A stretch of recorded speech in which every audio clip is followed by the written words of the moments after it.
Supervisor Williams, if he will, open us up with prayer. Let us pray. Our Father in heaven, we come before you meek and humble as we know how to come. We come thanking you for an opportunity to serve the residents of Oktibbeha County. Again, we pray, oh Father, that whatever we do here tonight will make Oktibbeha County a better place to work, to live, and to raise a family. We pray for those individuals who put their life in harm's way, that we'll be safe here back home. Now, Father, this is our prayer. We pray in Jesus' name. Amen. Amen. Amen. Thank you, Supervisor Williams. All right, I want to thank everybody for coming out tonight. This is our public hearing on our county lake and the situation that we're dealing with. And tonight we're going to share some information with you, what we do know, but there's also some things that we don't know. But I do want to thank everybody for coming here tonight. Thank everybody in this room and everybody on this board. We want to have a safe outcome for the residents behind our lake levee. You're going to hear some different things from different people and different opinions on the matter, but everyone here tonight and everyone in the audience, I do believe, wants the exact same thing as the safety behind that lake levee. We've got Mr. Clyde Pritchard over here, and he's going to share with you some things that we know and some things that we don't know, and just kind of give you an update to where we are right now on our county lake. I'm going to turn it over to you, Mr. Clyde, just to give us a brief synopsis of what we're looking at.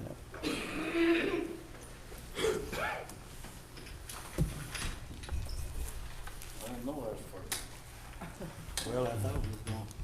Well, I'll tell you what we can do then. If it's up to you, Mr. Clyde, if you want to give that. Marvell's wanting to share a video. I think some others have some things that they want to share. Ms. Brickley Miller wants to share some things. So we want to share all that, then have a time where everybody can come up here, give their opinion, because this is a public hearing. This is your time to come up here, share your opinion on the matter. I was going to try to get that information out, what we do have now, before we did take opinions. And I'll echo what Supervisor Montgomery said. Thank you all for coming. I know it's a matter of concern for everyone in the county, and I appreciate your attendance tonight. I would be remiss if I didn't take just a minute. I've said this in a board meeting, but since January 14th, most of you will remember, we implemented a emergency action plan, some voluntary evacuations. I want to take just a second to let you know that the people that you have working in this county, from the emergency management director, the board of supervisors, the sheriff's department, our friends at Mississippi State, when that plan went into action, they absolutely took action. I could have not asked for any more response or better response than we got from our people. So that said, I know there's a lot of information out there. Some of it's been good, some of it's not so good. So I'm going to kind of tell you where we've been, what led us up to now, and kind of what I know is our plan moving forward. Some basic facts. The dam is a high hazard dam. That sets requirements from the Mississippi Department of Environmental Quality as to the height, the geometry, the primary spillway, the emergency spillway, what the capacity of those components of the dam have to be. Their design criteria, we didn't set it, it's a matter of law, is about 42 inches of rainfall in a 24-hour span. Now, most of you are going to sit and say, we'll never see it, that's Noah's flood. But that's the criteria that we have to design to. It was constructed in and around 1964. At that time, those criteria did not exist. So it was built as a combination watershed recreational facility, but without the design restraints that we have now. At normal pool, the dam is about the lake is about 472 acres. At high water, like we've seen lately, the lake approaches 935 acres. It over doubles in size.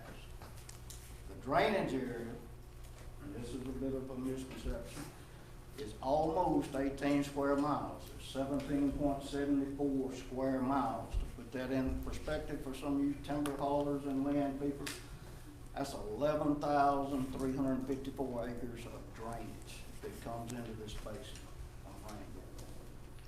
The maximum capacity for the lake is 10,430 acre feet. That's equivalent of 1 foot of water over an acre, 10,430 acres. And if I feel free, if I lay terms out there or say something you need clarification, I'm more than welcome to try to explain or to put it in better terms. I don't want to get off on a big engineering, ramble here.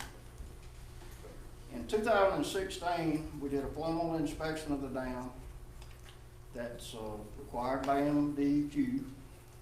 There were design deficiencies noted in that inspection. It included some of the slopes, size of the emergency spillway, primary spillway. We've had some seepage behind the dam, and at that time, on behalf of the board, we requested from MDQ that we be allowed to lower the normal level of the lake by 5 feet. And they agreed to that while we pursued what our options were, what the repair options were, tried to develop costs, etc. In February of 2016, we had a failure on the front side of the dam that actually encroached in the County Lake Road, about half the lane. We were fortunate in that the NRCS provided us with some emergency watershed protection money that they had in that time, and we repaired that front face of the dam at a nominal cost, rough numbers, around $800,000.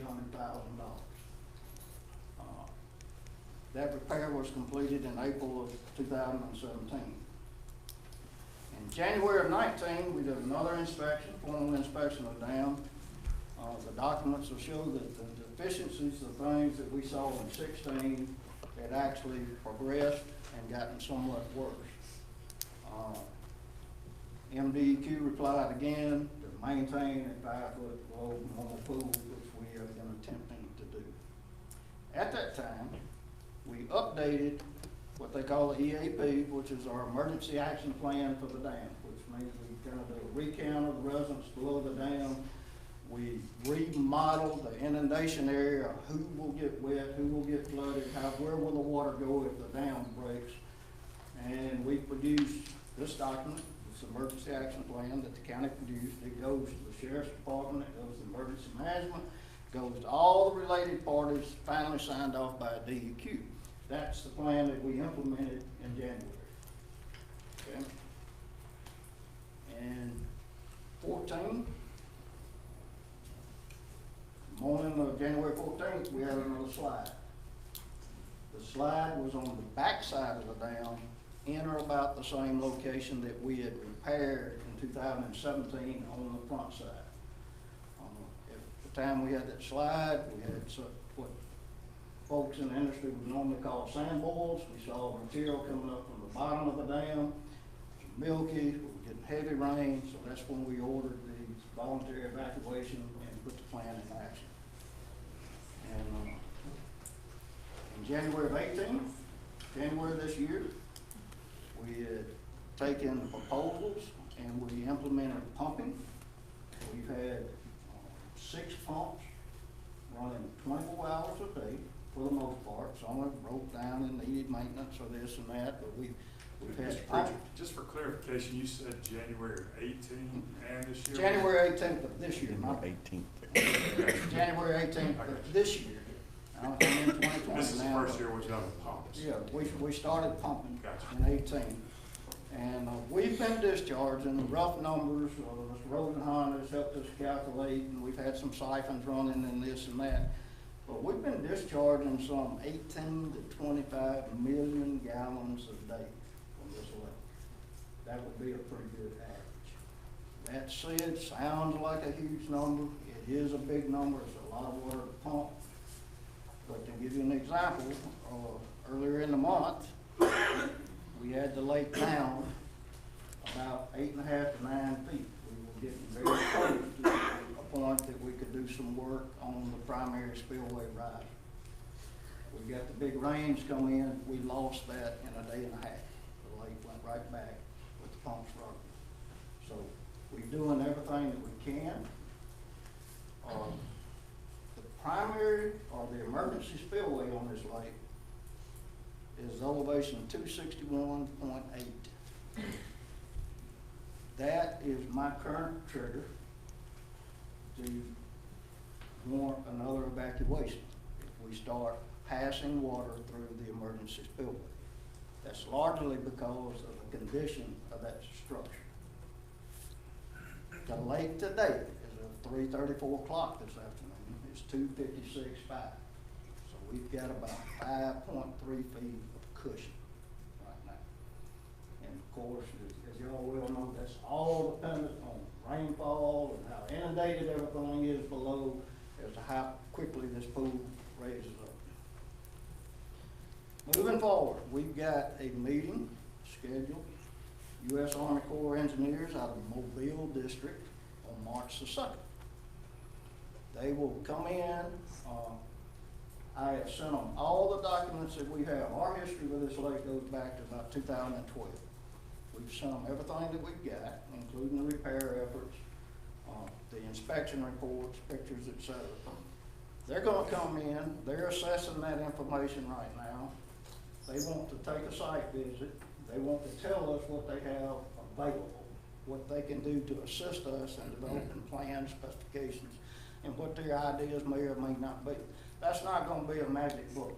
They're coming to offer and let us know what kind of assistance that they could give.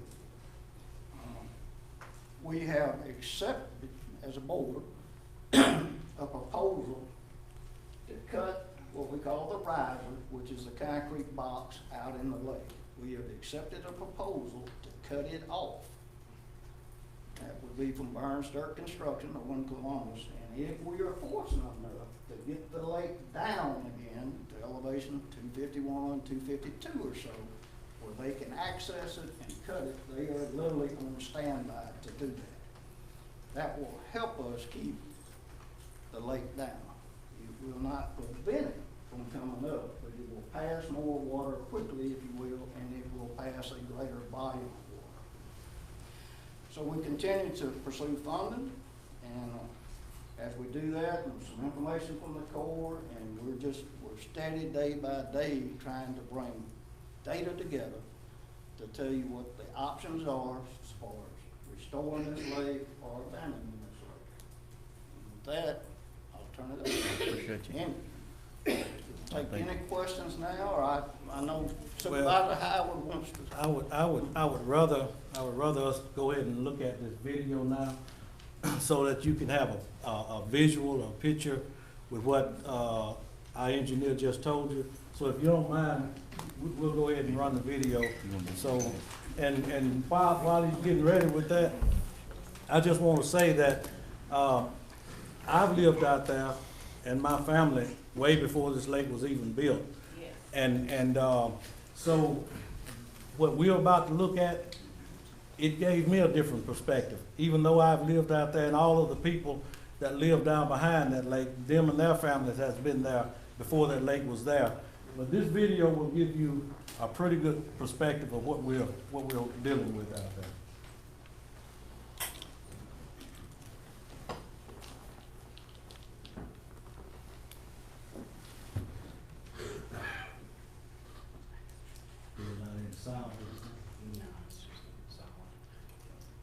But this is a guy that shot some drone footage of the lake, and that's the dam that he's going now from north to south on that dam. And as he get closer to the south end, you'll be able to see where the repair was made. You'll be able to see how narrow the original dam is compared to the repair that was made. Now those are the pumps that, if you look at the 6 pumps, they're pumping a lot of water.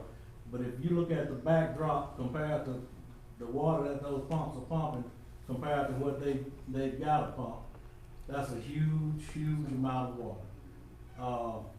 That is a pretty expensive undertaking that's going on out there right now with the pumps that's pumping.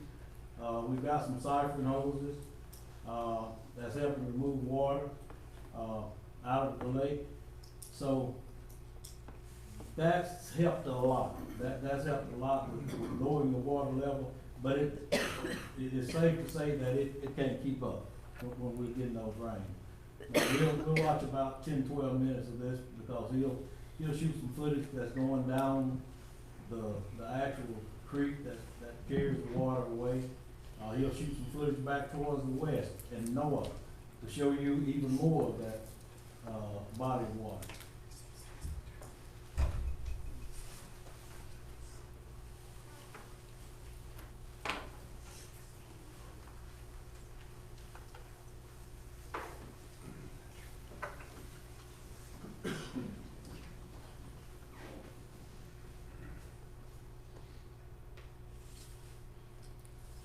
Those pumps have to be manned,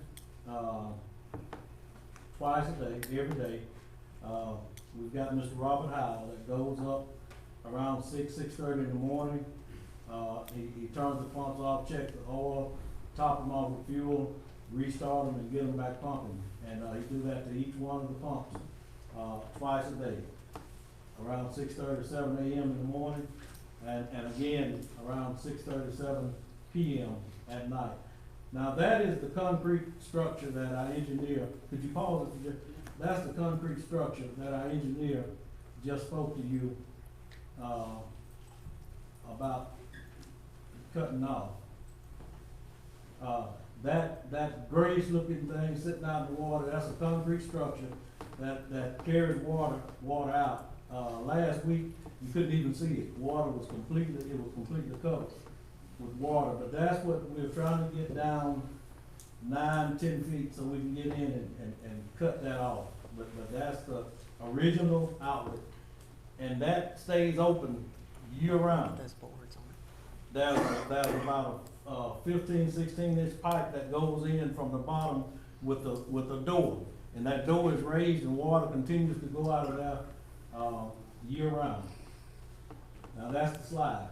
And if you notice back to this side, those some other slides, that other darker area you see, that's some more slide that is taking place, along with the huge slide where you see the blue tar ad right there.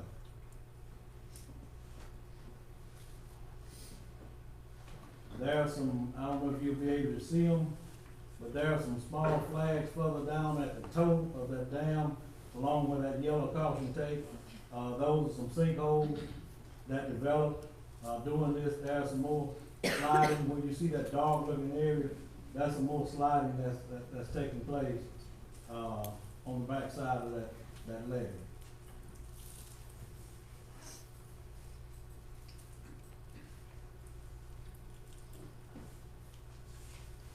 Now he'll pan out. And I think shortly he'll start east. Okay, that's a shot of the lake again. That's the dam coming from south, going north this time, going back towards the pumps. And the whitish looking area, that's the repaired area. But you see how narrow that dam gets once you get past that repaired area. And that's now what's out of compliance. And that's why MDEQ has said they're not gonna allow us to make any repairs to the dam that we've got to replace the dam.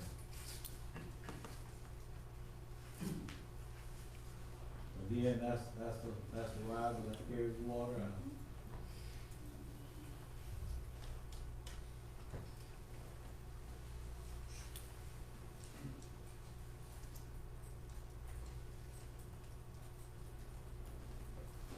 Now, I think this is where he'll take you east and show you where the creek that's carrying the water out of the lake. This is over on the back side. This is directly adjacent to the outlet that we were just looking at, that old concrete outlet, and that's the creek that's carrying the water away from the lake. That creek's called, the official name is called Billowilla Creek. And that creek, most people growing up called it Bow Wow. But the official name is Bill Willow Creek, and that creek actually goes and dumps off into Trim Canyon. Trim Canyon comes from all the way across Highway 82 going north, across Highway 389, off into Sun Creek. And then that water makes its way to the Tom Picnic. But not, that's the little narrow area that you see, that's that creek that's carrying the water. So that's the mouth that has to carry that large amount of water out. And it's been out the banks several times this year. That's probably about a mile east of the lake, going down through.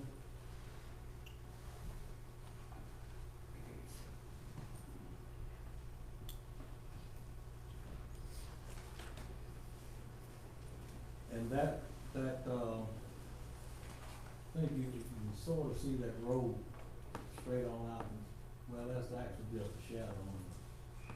But now he's panning back around, you'll be able to start seeing the community and houses that sits down behind, that lake. Now, here's a pretty telling shot of how much water is out there and how small the creek is that carries that water away from there. And right now, he has some voiceover on it, and he said at this particular time, he had the drone flying wide open. He was running, had it flying at around 32 miles per hour, and so you can sort of see how much water is there if he's flying around 32 miles an hour and it's taking him that long to cover across that water.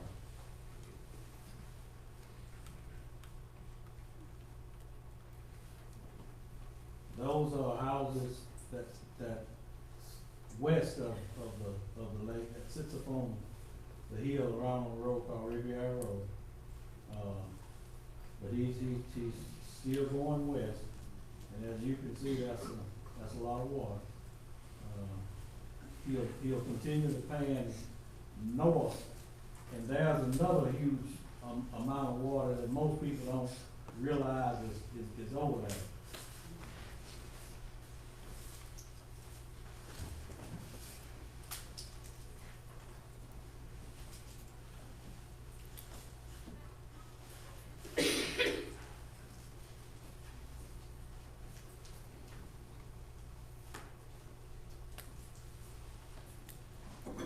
Watch about another 3 minutes of it, and then we'll stop it. But if anybody wanna go out and look at this, it's called Cotton's Top 3, and the description is 500 acre lake is up 8.5 feet and rising, with a dam hole. That's, now, as he pans north, you start to see that other body of water that's north, that comes around that bend, that finger that goes back. That's another part of that lake that comes around and drains through that same creek. So like our engineer said, when it's above level, we're talking 800-900 acres of water. So that's not a dam, that's a county road that separates the far north side of that lake, and that's what you're looking at now, the far north side of it.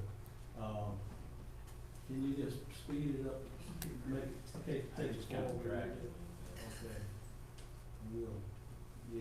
bring it, I want you to stop right in there. Okay. Back. Okay, again. See if I can find it. Yeah. Right. Well, that's all the way on 389. Oh, okay. Yeah. But stop right there. Back it up and stop. But what I wanna show you right here is, and this is an angle that I didn't realize. I didn't realize, now that's one of those, my house, my mom's house, and some other neighbors that you see. But I didn't realize just how low we sit down underneath that water. But this right here gives you a great idea of how that water sits above, the houses, and what's separating that water from those houses, is that dam that was built in 1964. And that's pretty much what I wanted to kind of give people an idea of what we are looking at, what we're dealing with. So when we're talking about the dam and the water and the county lake, you have a good idea of what we're looking at. All right, Supervisor Howard, I appreciate that. Does anyone else want to address the public? Go ahead. Just one other comment, because I failed to mention it. We not just hollered and say, oh me. I want the people that live around there and know about, and particularly in this area, is, with few exceptions, I have looked at that dam once to twice to 3 times a day, depending on the water levels and conditions. When we've had critical levels where the lake is really high, I have spoken with Sheriff Ladd and his troops and the deputies, and they have literally provided 24-hour surveillance out there looking for signatures of things that might be another sign of distress or might warrant us taking some kind of action. So just again, for the public, we're watching the thing pretty doggone good. Okay? While I'm gonna pass out a handout that I prepared, could I get somebody to just kind of help pass these out? Yeah, kind of help pass them out. I don't know if I got enough for everybody, but, and what I want to do with that handout is talk about some funding.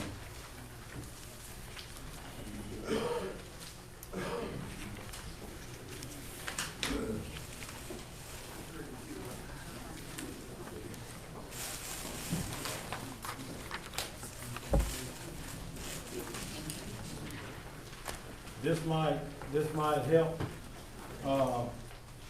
with some of the questions that you have, some of the information that's out there. Our engineer has given us a lot of information, and I want to sort of further expound on the information that's out there. Again, I want to thank all of our officials and our entities and everybody that's been helping to try to keep the people safe out there at the county lake. Listen, I know I shouldn't call names, but I'm gonna do it anyway. I want to thank our county engineer, Clyde Pritchett, and his staff, Kristen Campanella, our EMA director, and her staff. I want to thank our sheriff, Steve Gladney, and his personnel, the city of Starkville, MSU, OCH, our road manager and road department, and Mr. Robert Howell. And I also want to thank the board and the county administrator for the quick action taken to make to bring the necessary resources to help us out. But I do want to say that to the board that it's time to stop being reactive and it's time to start being proactive. Because we are talking about something that we've known for 4 years now. And so I kind of want to start with this. I want to try to give some clarity to the situation, and I want to do it on a factual basis. First fact I want to start with is number one. We have known for the past 4 years, we often kind of follow along, and at any point, if the board, our attorney, our engineer, or anybody here, any information that I'm giving that's not accurate, please feel free to stop me. But I want to start with point number one, fact number one. We've known for the past 4 years that the Oktibbeha County Lake Dam has been deemed unsafe based on every dam inspection that has taken place by dam inspectors from Mississippi Department of Environmental Quality, or DEQ, since 2016. We have been told that the dam is in unsafe condition. We've also been told this by our county administrator, Mr. Clyde Pritchard. The board is fully aware. That's fact number one. Fact number two, the instructions from MDEQ was, and I need to make sure we understand this, the instructions from MDEQ was lower the water level, or allow us to lower the water level and keep it lowered until we replace the dam.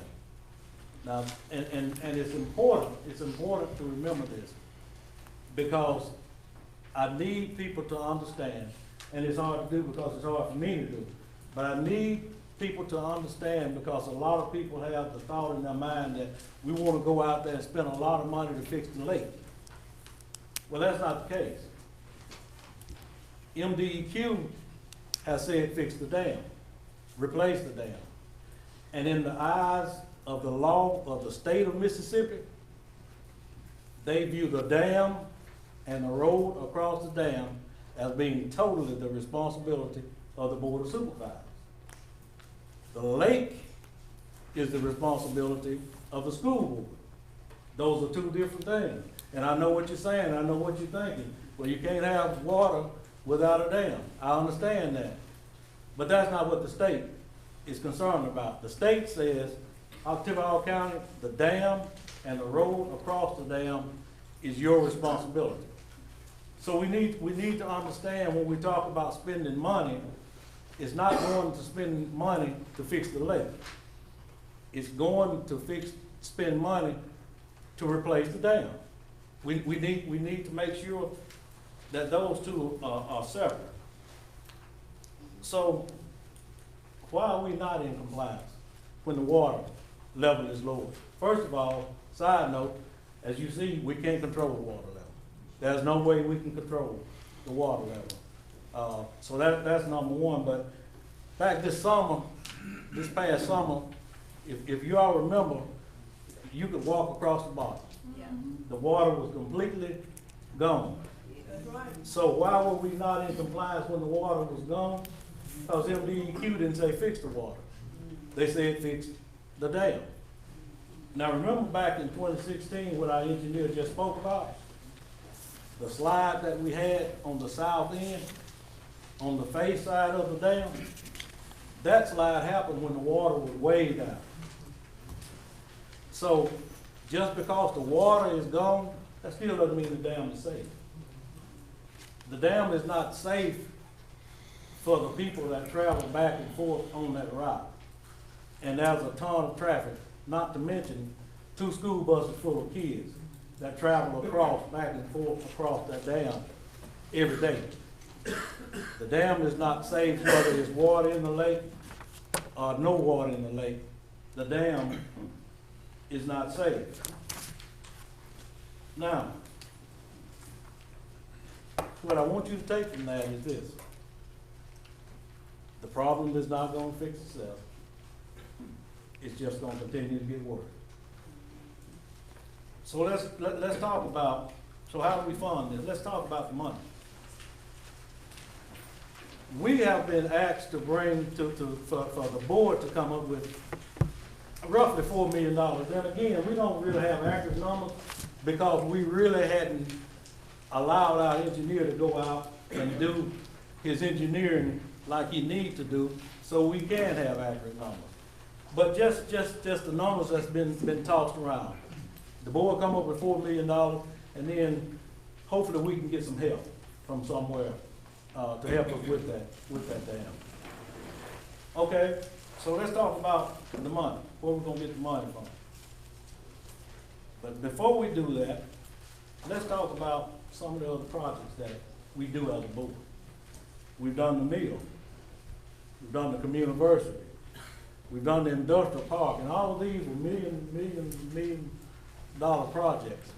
But there's a couple of projects I want to talk about that we're doing right now. Basically for the exact same reason as what I'm proposing to do out at the lake, and that's for the safety. One of them is the Longview project. The Longview project is gonna run around roughly, when it's all said and done, about $3.3 million. That's what the Longview project will run. That's one project that we're currently doing right now. Why are we doing it? Because for years and years, and I voted to do it also, but for years and years, the residents out there have had to ride on one of the Dusters Road in Oktibbeha County, one of the unsafest roads in Oktibbeha County. So what, we trying to fix it. We're trying to come up with a way to fix it. Let's talk about the money. $750 of state aid funds were put on that road coming from District 1 and District 4. That's that state aid money. Remember that. That's the state aid money I've been talking about, using out on the County Lake Road, on County Lake Dam. About $750,000 came from the two districts. Thanks to our attorney, Rob Robinson, BP funding, he got us about $750,000 to go on that project. About $421,000 of it came from the special escrow, which is the Board of Supervisors. That money came directly from the Board of Supervisors. We had $1.2 million that was acquired by the previous board. And that went to replace 2 bridges out on Longview. 3 bridges out on Longview, thank you. But again, the Board of Supervisors has come up with the matching money, about $200,000. And I'm telling you about these projects, so for some reason we think this is a pink elephant out there at the lake, when we don't normally do these projects, but we do them all the time.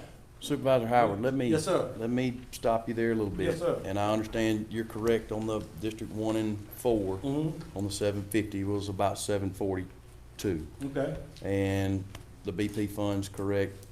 I'd have to look at the special escrow there. It was closer to 1.3 on what we secured from Washington on the 3 bridges. And the match money in 2007, I mean, Supervisor Carl Clarity was in there then. Right, correct. We began to dedicate some of that, and it took us that long from 2007 until this past year, you know, little by little, that we scrimped and saved. I mean, and that was all along. Longview was a funding issue, still not complete now. So, I mean, it took from 2006 when the project hatched till now. And like I said, the county has probably put a little over $1 million of that in. And it was a stretch, you know, for the county. So continue, but I was just going to clarify. But I'm thankful for the clarification, Yeah. but back to what, it was money spent by the county. Back to that. But we found a way. We found a way, and I'm not kicking that. I'm glad about that. We found a way. We've got a blackjack project going right now. It's running the county right at $5.5 million for the blackjack project. And all of that money is coming from the Board of Supervisors, except for about 500 Anybody want to explain that? some $1,000 That's a tip. that was allocated last week in our board meeting that came out of, again, state aid funding that I'm asking for. And while I'm talking about state aid. Can I clarify funding, that? That's Attorney Robertson, that about $2 million from the Board of Supervisors? I think it's approximately 2 million, but A little less. Not, a little less, not 5 million. No. We did a bond issue. It was $4-point-something million, the original project. Now it's ran over about another million and something. So now we're talking $5 million. And So Mississippi State is matching with that. But It's a five. partner project. Thank you, I appreciate it. But $5 point something million coming from the Board of Supervisors. I'm not talking about what Mississippi State's doing. I'm talking about what the Board of Supervisors is doing. We're putting in over $5 million out there in the blackjack Supervisor project. Howard. Again, Since you had it there, yeah. could you tell the audience how that $5 million came about? Because we was waiting for those apartments to get on the tax roll, and really, those apartments that was put out there generated those funds when they got on the tax roll. So really, blackjack paid for itself as a result of those apartments getting on the tax roll. Thank you, Supervisor Williams, but the fact of the matter is, the Oktibbeha County Board of Supervisors floated a $14 million bond issue. And portions of that, and while I'm being corrected and while I'm being accurate, let's just go ahead and go down that road. When we floated that $14 million bond issue, $4 million of it went to the Blackjack Road project. So we didn't wait we floated a $14 million bond issue, and we increased taxes to do it. We added tax dollars, in tax increase to pay for this bond issue. Now, let's talk about that. Let's talk, but you know what? I'm gonna go on, because that'll open up some old wounds about that. But let's just move on. Let me just say, we floated $14 million. We did a $14 million bond issue. But now, and then last week we allocated, I had asked for the whole $2.5 million in state aid money. Well, I didn't get that. That didn't happen for me. But last week, we voted to allocate $500,000 of that $2.5 million to the Blackjack Road. Now, you'll hear a supervisor say, well, I need my state aid money so I can do my state aid roads. Yeah, state aid money is an allocation of funds that's given to Oktibbeha County every 4 years at the beginning of every term to spend on state aid roads. That's what it's for. But it doesn't necessarily have to be split up. And I'm gonna ask Mr. Pritchard if he'll just talk about when we first hired him, dealing with state aid funds and things that had been over budget. If you don't mind, would you just tell them what we ran into when we? I think I know the incident you're talking about, but when we were first hired as county engineer for Oktibbeha, there's been a pretty significant project there in the county that involved base repair, leveling, reseal of some roads in the county. The engineer before me designed the project, did the project, and took the award. We were to pick it up in the construction phase. And at that time, when we went out and assessed the road, it was our position that the money that the bid amount was not enough to accomplish all the work that was done. So we met with the board and said, can't do all this work if the funds are available.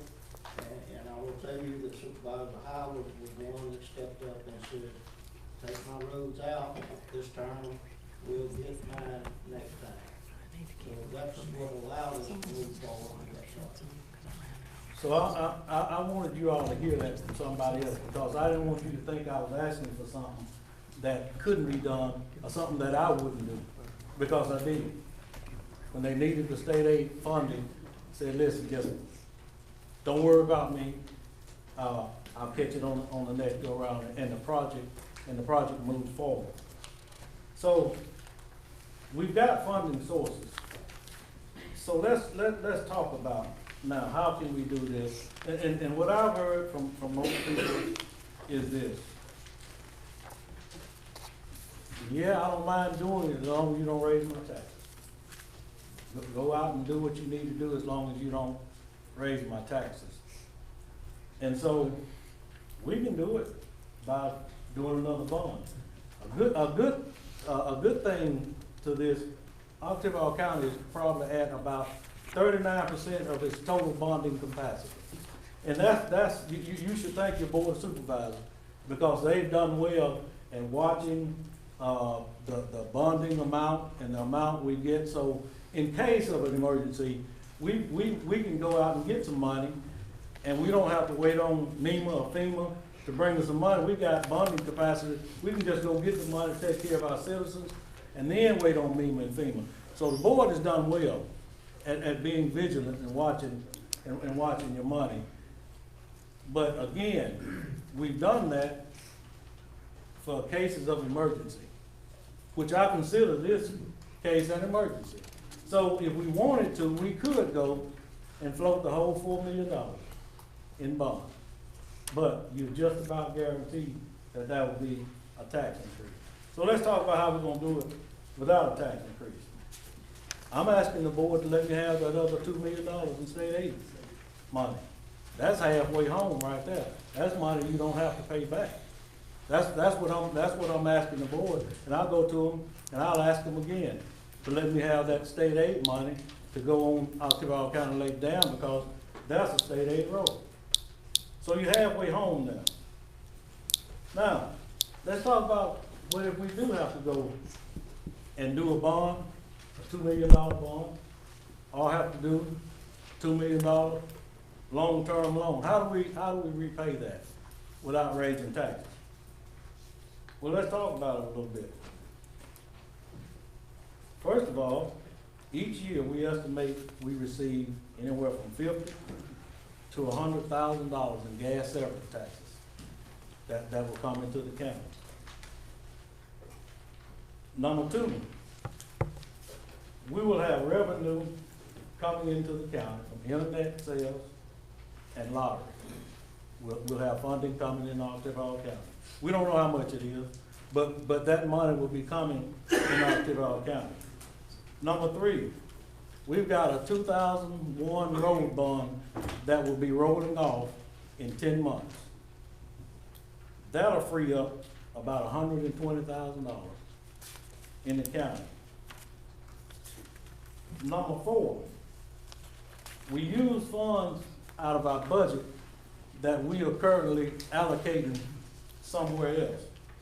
And I'm gonna talk about a few of them, because these allocations were made before any of us got on the board. And this was a partnership between the county, the city, the university, and they were willing to step up and help these entities until they were able to get on their feet. But we've been good. We've kept doing it. So I'm gonna talk about a couple of them. We give the city $32,000 annually to the airport.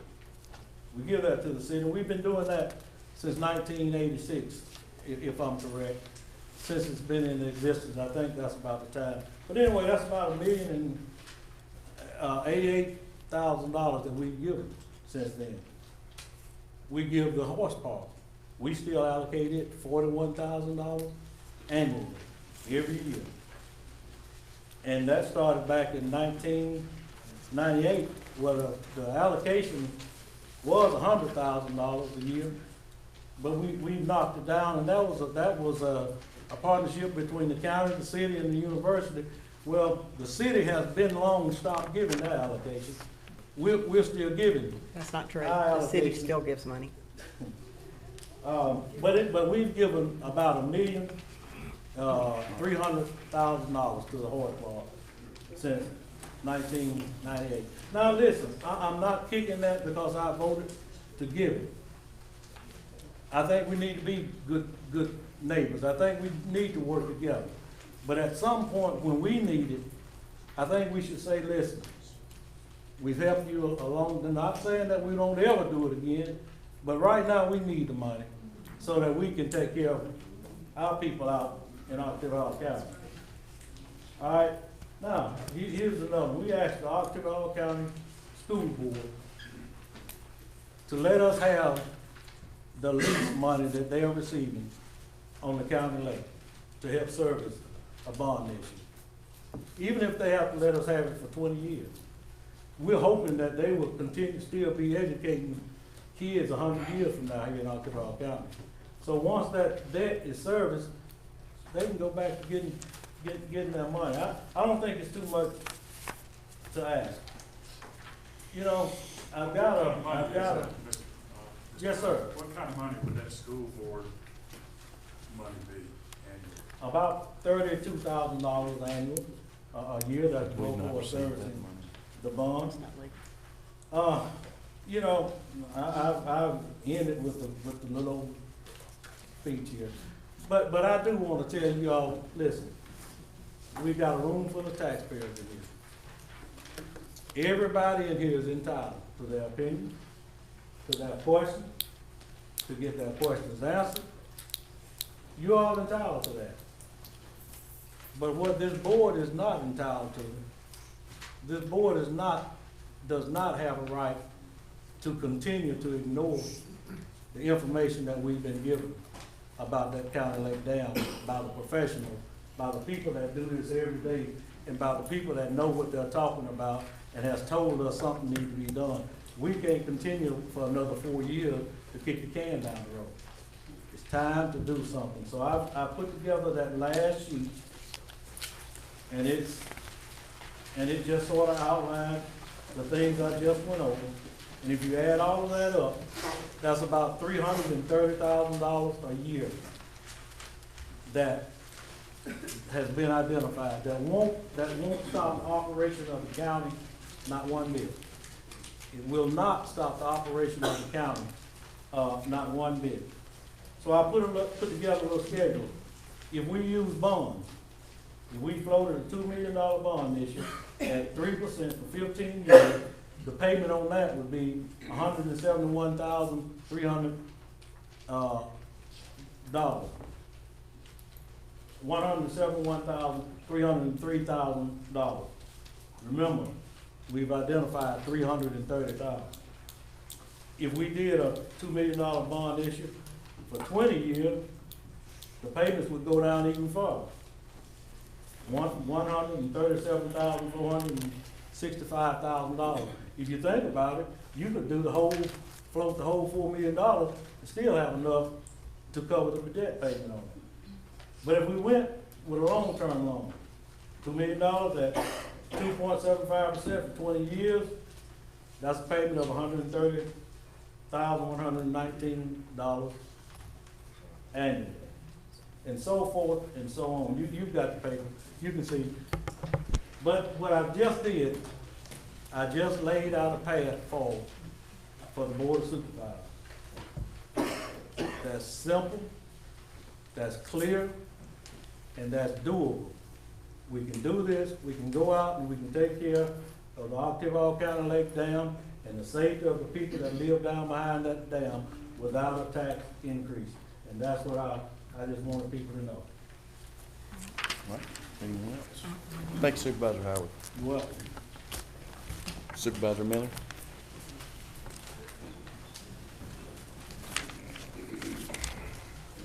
How is everybody tonight? I wanted to approach it a little differently. I wanted to ask you questions and give you the opportunity to think about these questions, because these are things that I'm asking myself what we should do. So I've got some information, but I just want to go down through the questions and read them to you. And so when you come up and speak, maybe you have the opportunity to answer the questions. Should we explore other options? Is the levee safe without water in the lake? Do taxpayers want to pay to replace the levee at any cost to have a county lake? Do taxpayers want to put up half the money, $4 to $5 million, to replace the levee, either with a bond or a USDA loan, which are the two things we've talked about? Do taxpayers want to use all of the state aid money for the next 4 years on one road? Do taxpayers want to use a USDA long-term loan instead of a bond to cover the taxpayer's part of the levy half? And if we do, because half of it would be covered by maybe state or federal allocations, what is the interest rate on a USDA loan in comparison to a bond? Where would the payments for the USDA loan come from? Would they come from the road, the bridge, or the general fund, or the annual budget? And are your citizens okay with that? So if we did a USDA loan, high-interest loan, and we weren't raising taxes, but we were taking the payment out of your annual road and bridge funding money, would that be okay? A vote was passed 3-2, and this was for taxpayers to cover half of the cost to replace the levee if state or federal dollars were allocated. Do you think that the county should go ahead and pay $250,000 for engineering plans prior to knowing if we're gonna get matching grant funding from the state or federal dollars? Let me stop you because you all corrected me. But on those projects that I talked about, we instructed our engineer to move forward with all of his engineering work, because fact of the matter is, we keep saying we're waiting on information, but that's information we cannot get until we instruct our engineer to move forward with doing his engineering, his studies, his plan development. Then you can get a true statement. But it's not being genuine to say that we can't make a decision because we don't have the information. Well, the reason we don't have the information is because we won't instruct our engineer to move forward. And I'm gonna address that, what he's saying, the difference between the $250,000 for the engineering plans and actually getting all the answers. So I'll address that in just a second. Thank you, Supervisor Howard, for doing that. Do you know that the land around the lake was leased in May 22nd of 2002 to be privatized? Everybody realizes that. Do you think that in 2020, the county taxpayers should be the sole entity to invest dollars in the area that was leased to be a private business and developed on May 22nd of 2013?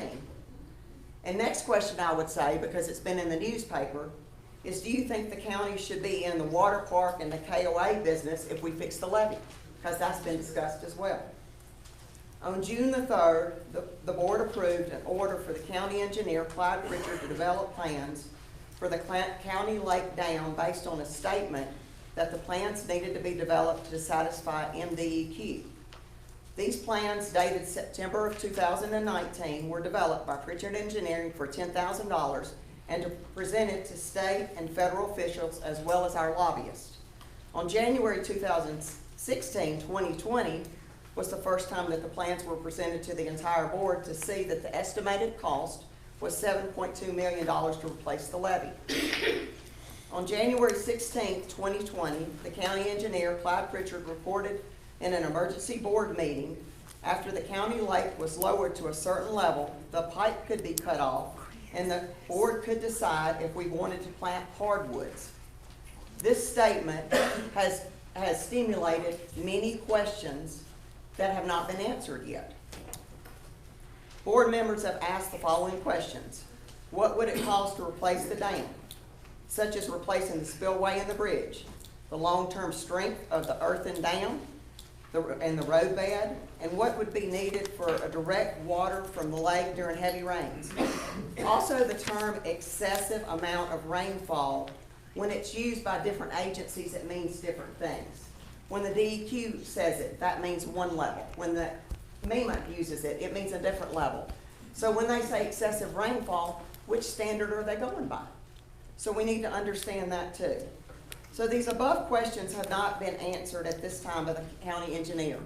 Last week, we got a clarification email, and it said that if the Board of Supervisors would allow the county engineer to work on an hourly rate, that he could come back to us and answer all these questions. So I just wanted to share with you, as I've sat at the board, listening for you, for all of the taxpayers to try to make a really good, reasonable decision, that I don't feel like we have all of the information yet. So I've passed out these packs, and I just wanted to share them with you tonight. And let me say this while she's, and I appreciate, and listen, you've got a right to ask those questions. But while most people are laying in bed at night wondering if the lake will be an economic development tool, that's not what I'm laying in the bed wondering about at night. I'm not wondering about whether this lake is gonna be economic development too. I'm not wondering about whether or not we got another 2 years to do a study, because the fact of the matter is, as long as we continue to delay our engineer from moving forward, if we wait till this summer and give him the okay to move forward, guess what? It's gonna take him 6 months to get everything together, and by then, you know what? We're right back in the same cycle again.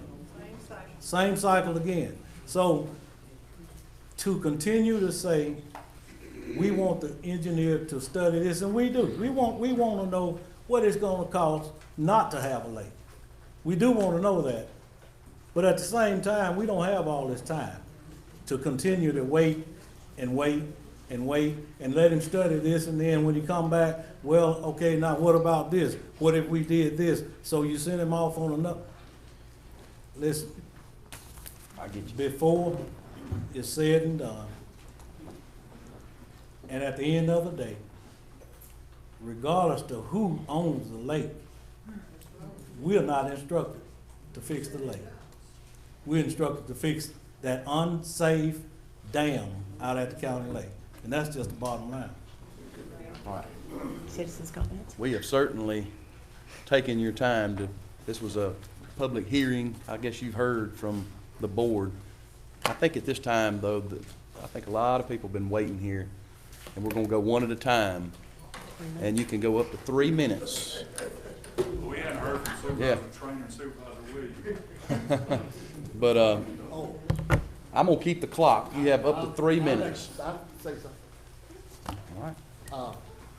I think that you really should ask yourself, what are state aid roads? And what are state aid funds? And where those state aid funds have been used? In my district, state aid funds was used on Oktibbeha Road. And I'm sure everyone in here would say that that road needed to be repaired. To travel that road was just as dangerous as what we're talking about with the county lake.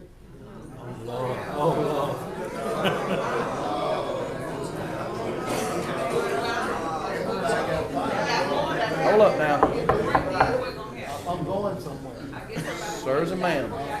I'm going somewhere. Y'all, That's okay, that's okay, that's okay.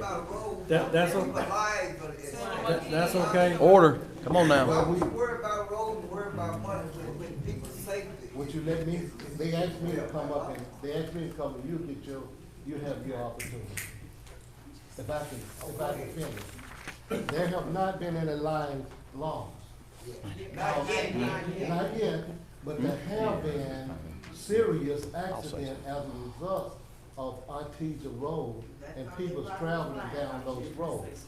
People have ran off Oktibbeha Road as a result of that road being in such needed repair. And now we're talking about leaving those roads unattended to. We're talking about roads like Oktibbeha Road that really needs some repair work done now. Look, I want you to understand, I want to see that dam repaired also. But now you have to ask yourself, how we're gonna do it? Are we gonna take all of the state aid and don't repair any state aid road? I don't think so. Supervisor Williams, can I make one correction? They asked me. No, he made a correction when I was talking. Okay. Supervisor No, Williams, I was Actually, in the audience. Supervisor Williams, can I make a correction? You made one when I was talking. Yeah, right. You're saying that we gotta let state aid roads go unrepaired. That's not true. You can only use state aid money on state aid roads, but you can use other funds to repair state aid roads. So you don't have to let them go unrepaired. Now, let me speak to that then. Let me speak to that. Because now what you're doing, if you take those state aid funds and use them somewhere else, now you're talking about using county dollars to fix state aid roads, which the state of Mississippi gave us money and say, use this money to repair state aid roads. Now you don't have money to repair your county roads. Each one of us. Now, that's gonna be use a that. problem. I'm going somewhere with you, you just have to hear me through. So I'm trying to say to you that to use state aid dollars might not be a good solution, but maybe to use USDA funds that maybe have low interest rate, and repair it that way. Another thing is too, to wait and see. Now, we do have a consultant looking for some money now. So what we can do is not use state aid dollars, but maybe go and float a bond issue. Y'all be willing to do that? We're gonna float a bond issue regardless, because that project has to be paid for, and the county just don't have funds and an existing flow of dollars to be able to fix it. So I'm sure you would agree, Supervisor Oh, Howard. yeah, I do, but I also know That a bond we, issue gonna have to be floated. It's just a matter of how much we're gonna do. I do know we just allocated $500 and some thousand of state aid money for the blackjack project. Okay, hey, Okay, now hey, let me I will talk say to from you the about chair, that. from the chair, let's not get off too far in the Let me talk to you weeds. about that, because you need to know that is contingency money. That money is just there on the shelf if you necessarily, but it's just to make the project work. So that money will go back to the county because it's not gonna be used. Okay, keep that in mind now, that is contingency money. When do we It's ever not get gonna out be with used. that contingency It's coming money? back, it's coming back to the county. Now, I'm not saying don't, I'm for you repairing that dam. But we gotta figure out how we gonna do it. How we gonna do it? It's the question. How we gonna do it? It's the question. Do you really wanna take all your state aid dollars and put out there? I don't believe so. Now, Supervisor Howard gave another example. What you care about when you put the money in? People say like, you take one part of the money from here. Sir, Over there. Okay. we gonna have to keep some order, okay? I rest. You will have your time. I'm sure that this will be a flow. You'll have your time, I'm trying This to will be let the him bond finish. issue, and some money He gonna has have every to right be to finish. borrowed, and some money gonna have to be paid back. Now, I'll vote on behalf of that, okay? Okay, I'm Supervisor good, that's Williams. all I need. Okay. Before we have another supervisor come up here, Supervisor Trainer, I know everybody's wanting to hear from him, but I think it's a good time that we let our citizens come up here one at a time, up to 3 minutes, and I'm gonna keep the time, okay? And when I say 30, I'll say 30 seconds. That'll let you kind of have a time to wrap it up, okay? This man's in the front and center. We're gonna let him come up here. Let me ask you a question first. I've Okay. got a broke leg. Okay, That's my fair wheelchair. enough. State your name. If I talk loud. Talk loud and speak, state your name, and let me get to the,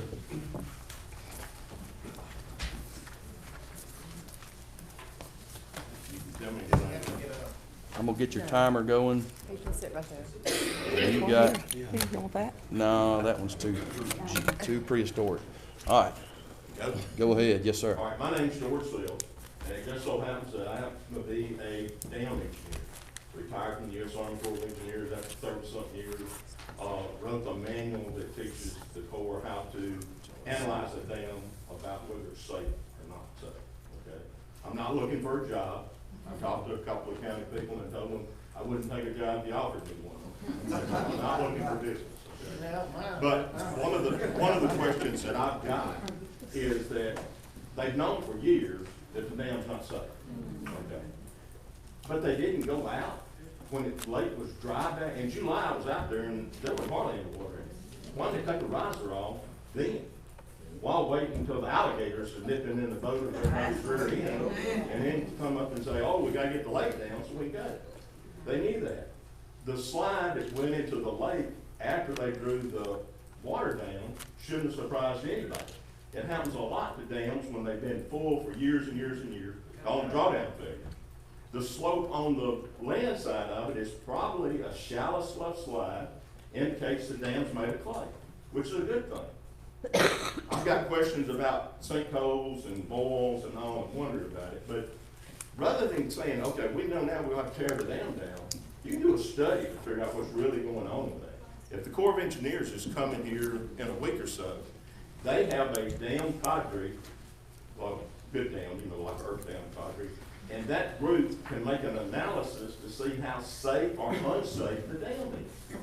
And just because that dam doesn't meet a certain geometry, that means it doesn't meet current standards, but doesn't necessarily mean it's getting ready to breach and fail. The Corps also has programs that they can run a breach analysis on that and tell you who would get flooded, how quick you would have to get out of your place, and how deep that water is. What's the time frame on those two answers? They can do it quick, I mean, very quick. You know, meaning a week? well, the Corps of Engineers, they don't think about it for a couple of months, you know, probably, but the actual, engineers are probably 2 days. But that's a Band-Aid on a problem that will Hold eventually up, still have to be fixed. Let him finish. And Let him finish. what I'm saying is that don't start off with the assumption that you gotta tear the dam down and rebuild it. And if people are concerned about the school bus going across there, the last time I was out there, unless I picnicked too hard over at the KOA campground, 30 there seconds. wasn't any guardrails going across the dam. It is, it's guardrail. Are there guardrails that going across? All right, I stand corrected. I had those installed 8 years ago. Okay, good. Yeah. Because that'll keep the school bus hopefully from going over there. You conclude, okay. That'll work. Thank you, I appreciate that. Let her, no. She's coming to the She's podium. coming. State your name, and then the time will begin. My name is LaShondra Smith, and I'm kind of militant, so I'm gonna be kind of quick, and I ask mostly yes and no questions, so it won't be any gray area. The first thing I wanted to kind of address, you said you were gonna, it costs $4 million, you said who wants to pay on that for the next 20 years? If a project is $4 million and you have $2 million available now, then your state aid money rolls over every year, correct? You get new Every fresh 4 money years. every 4 years. So you'd roll over that $2 million, and then you still have the $2 million like he said, so that wouldn't take another $20 million for you to get your state aid money to start back fixing on your roads that are in repair.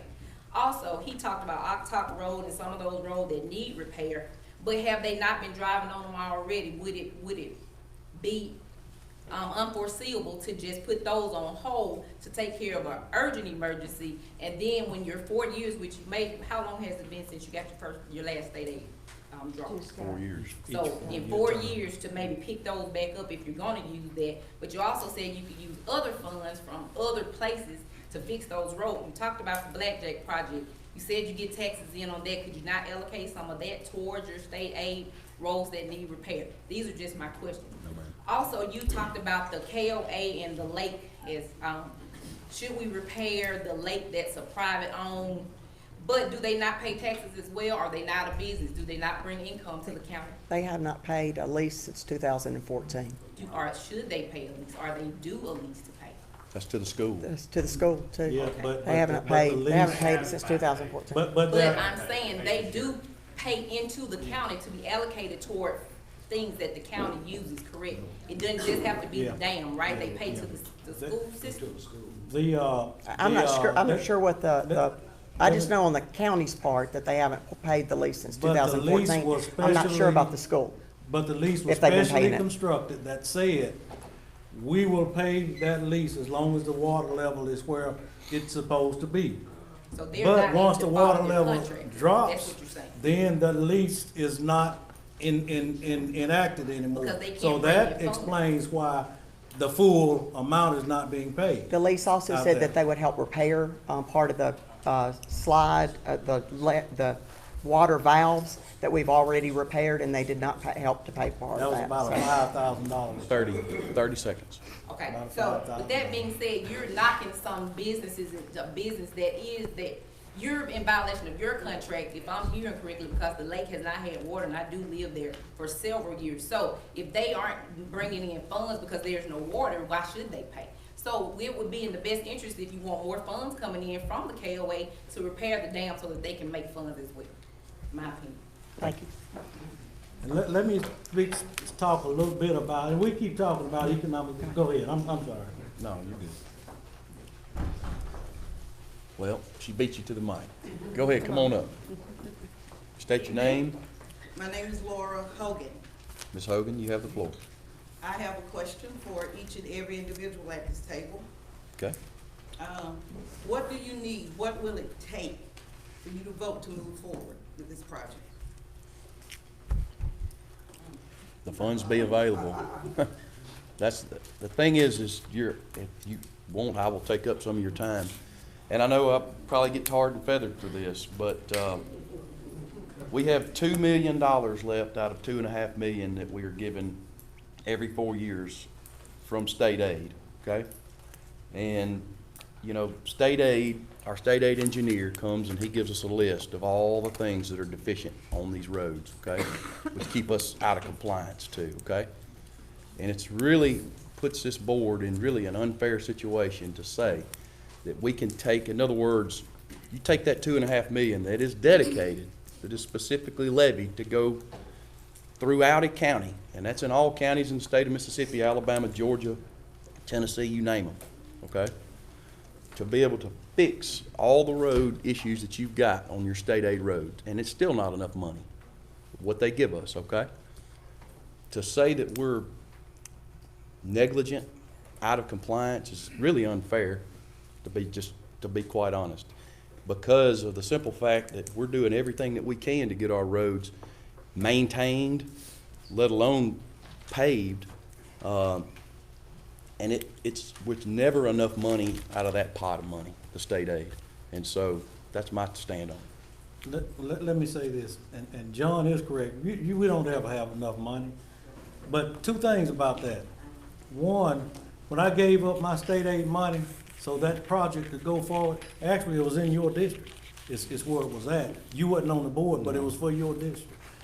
But what I did was I took some of my 4-year road plan money and patched up my state aid roads with that money in order to last until the next round of money come in. That's one. But the second thing is, we're talking about, and we've tried to work with each other to help each district get, but the bottom line and the fact of the matter is the statute says this: money that comes into Oktibbeha County in a unit system of government should go to the most needed place first. It doesn't say anything about we splitting it up and we sending it here and we sending it. It says it should go to the most needed place first. So if that means that $2 million need to go out there to repair that levee, then that's what the statute says should happen. So that's the two things on the state aid money. Ms. Miller? Oh, I would like to have all the information like I requested. We still don't have the information that we've asked to see what all of the options are. Could we get our engineer to sort of address that? Not to put you on the spot, Clyde, but what do you need to move We'd never forward? do that, Clyde. We'd never put you on the spot, never. But listen, what is it that you need from this board in order to get us the information we are requesting? Let me just clarify, and Supervisor Miller brought it up, but a couple things to the gentleman's comment with the Corps. Appreciate all of your work with the Corps. We have developed inundation maps, and we have a pretty good hydrologic model for where this water goes. In addition to the position we're in now, we've done soil borings, we've done GPR. I know the Corps got a lot of things, and we're gonna appreciate doing them, but it's not like moving forward just on a hunch. We've done quite a bit of work analyzing this thing. But you do know if you don't run a dam break analysis, the dam break analysis tells you all of a sudden you're not gonna have 1,000 feet of that dam's not gonna break.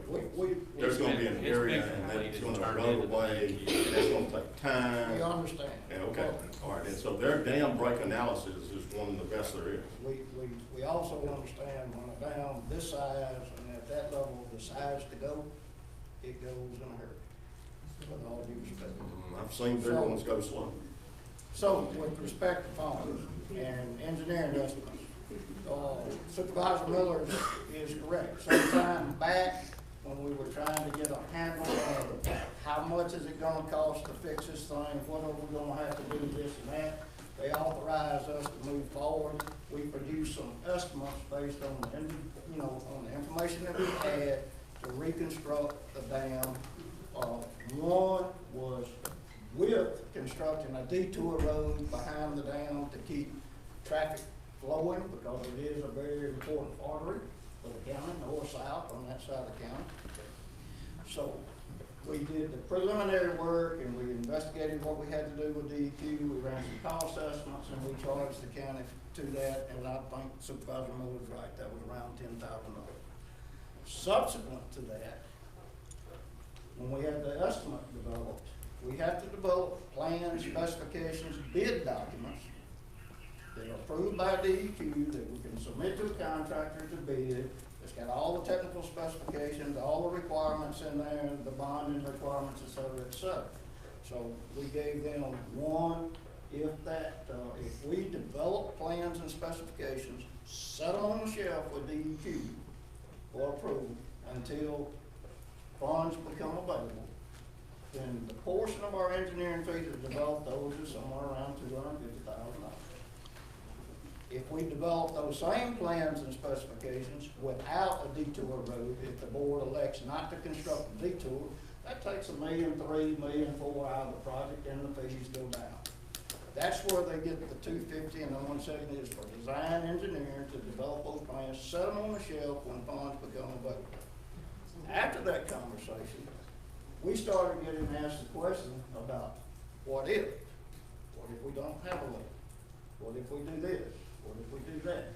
And my response to the board, and it was miscommunicated, I guess, that to answer those questions, we've got to go back and do some more work. We've got to meet with DEQ, we've got to pose the question of not having a lake. If we don't, how do we handle the water?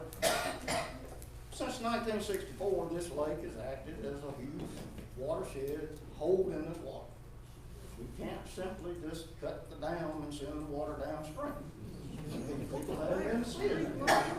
So there's work. What we tried to communicate, what I tried to communicate to the board was to authorize me to do additional work, clarified in an email last week, time and materials basis, to go get the information to try to answer these questions for you. So I hope that's clear. These plans, Clyde, and this is a Rob question, can that come out of our state aid balance, the 250? The 250,000, can we use that? It can't come out of it unless we're gonna make it a state aid project. You see my question there. In other words, I was trying to continue the fight. Yeah, it'll be a state aid project. But if that could come out of the state aid balance. But if not, Yeah, we're gonna answer some of these questions that everybody's got. We get additional information from the Corps, and we've got to do a little bit of work to answer the questions. We think we're pretty good at what we do, but we've got to do some work to get those answers for you. What, I think And that's Richard's my last question. well, It's her 3 minutes. your time is, I'm so sorry, ma'am, is way I didn't talk gone. about 3 minutes. Y'all didn't I'll talk. give you I didn't get my 3 minutes. I'll give you a quick, go ahead. Okay, so my question is, she was saying she needed more information. If you've been knowing this 4 years back, that this lake, what more information do you need out from 4 years? And so, and the rest of you at this table are not willing to give up your money to save lives. He's talking about a road, 2, 3, 4 accidents. You got 200 people, 200 homes, and you're not willing to give up your money for that? Shame on you. Let me say something. Oh, Let me say something that our engineer touched on too. The statement was made, do we wanna authorize him to go ahead and spend that money to develop the plans and not know if we're gonna get the money? Well, that's standard practice for this board. We always authorize him to go ahead, develop plans, put them on the shelf just like he mentioned, and look for the funding. That's standard practice. So basically, this project, if y'all hadn't figured out by now, this project, for whatever the reason, has been treated differently than what we normally do. But anyway, I just. Can I say something? I think Mr. Pritchard has said that he can't answer the questions without to go ahead to do the study. Right. Which he's not gonna do free. Right. So the board's gonna have to. But we didn't understand that he was gonna charge us hourly. What we were thinking he was only gonna do was the $250,000 for the bridge. We wanted to know all of the answers, and so that was what was clarified in the email last week, is if you allow me to charge you an hourly rate, I will get all of these answers for you. But we just got that clarified last week. So we don't have the answers. We don't. And that's But- why I but- said in the beginning, we would share the things that we know and the things that we don't know. And that's some of the things that we don't. But here's my issue with that. And I think you all have seen me talk about this. I've been in the news at once, I think, but anyway, I've been in there quite a bit talking about, for 4 years, I've been talking, I've been yapping. Hey, listen, for 4 years, we need to do something about the lake. For 4 years, I've been saying that. So now we're saying, well, we don't have that information. For 4 years, I've been up here screaming, let's do something about the lake.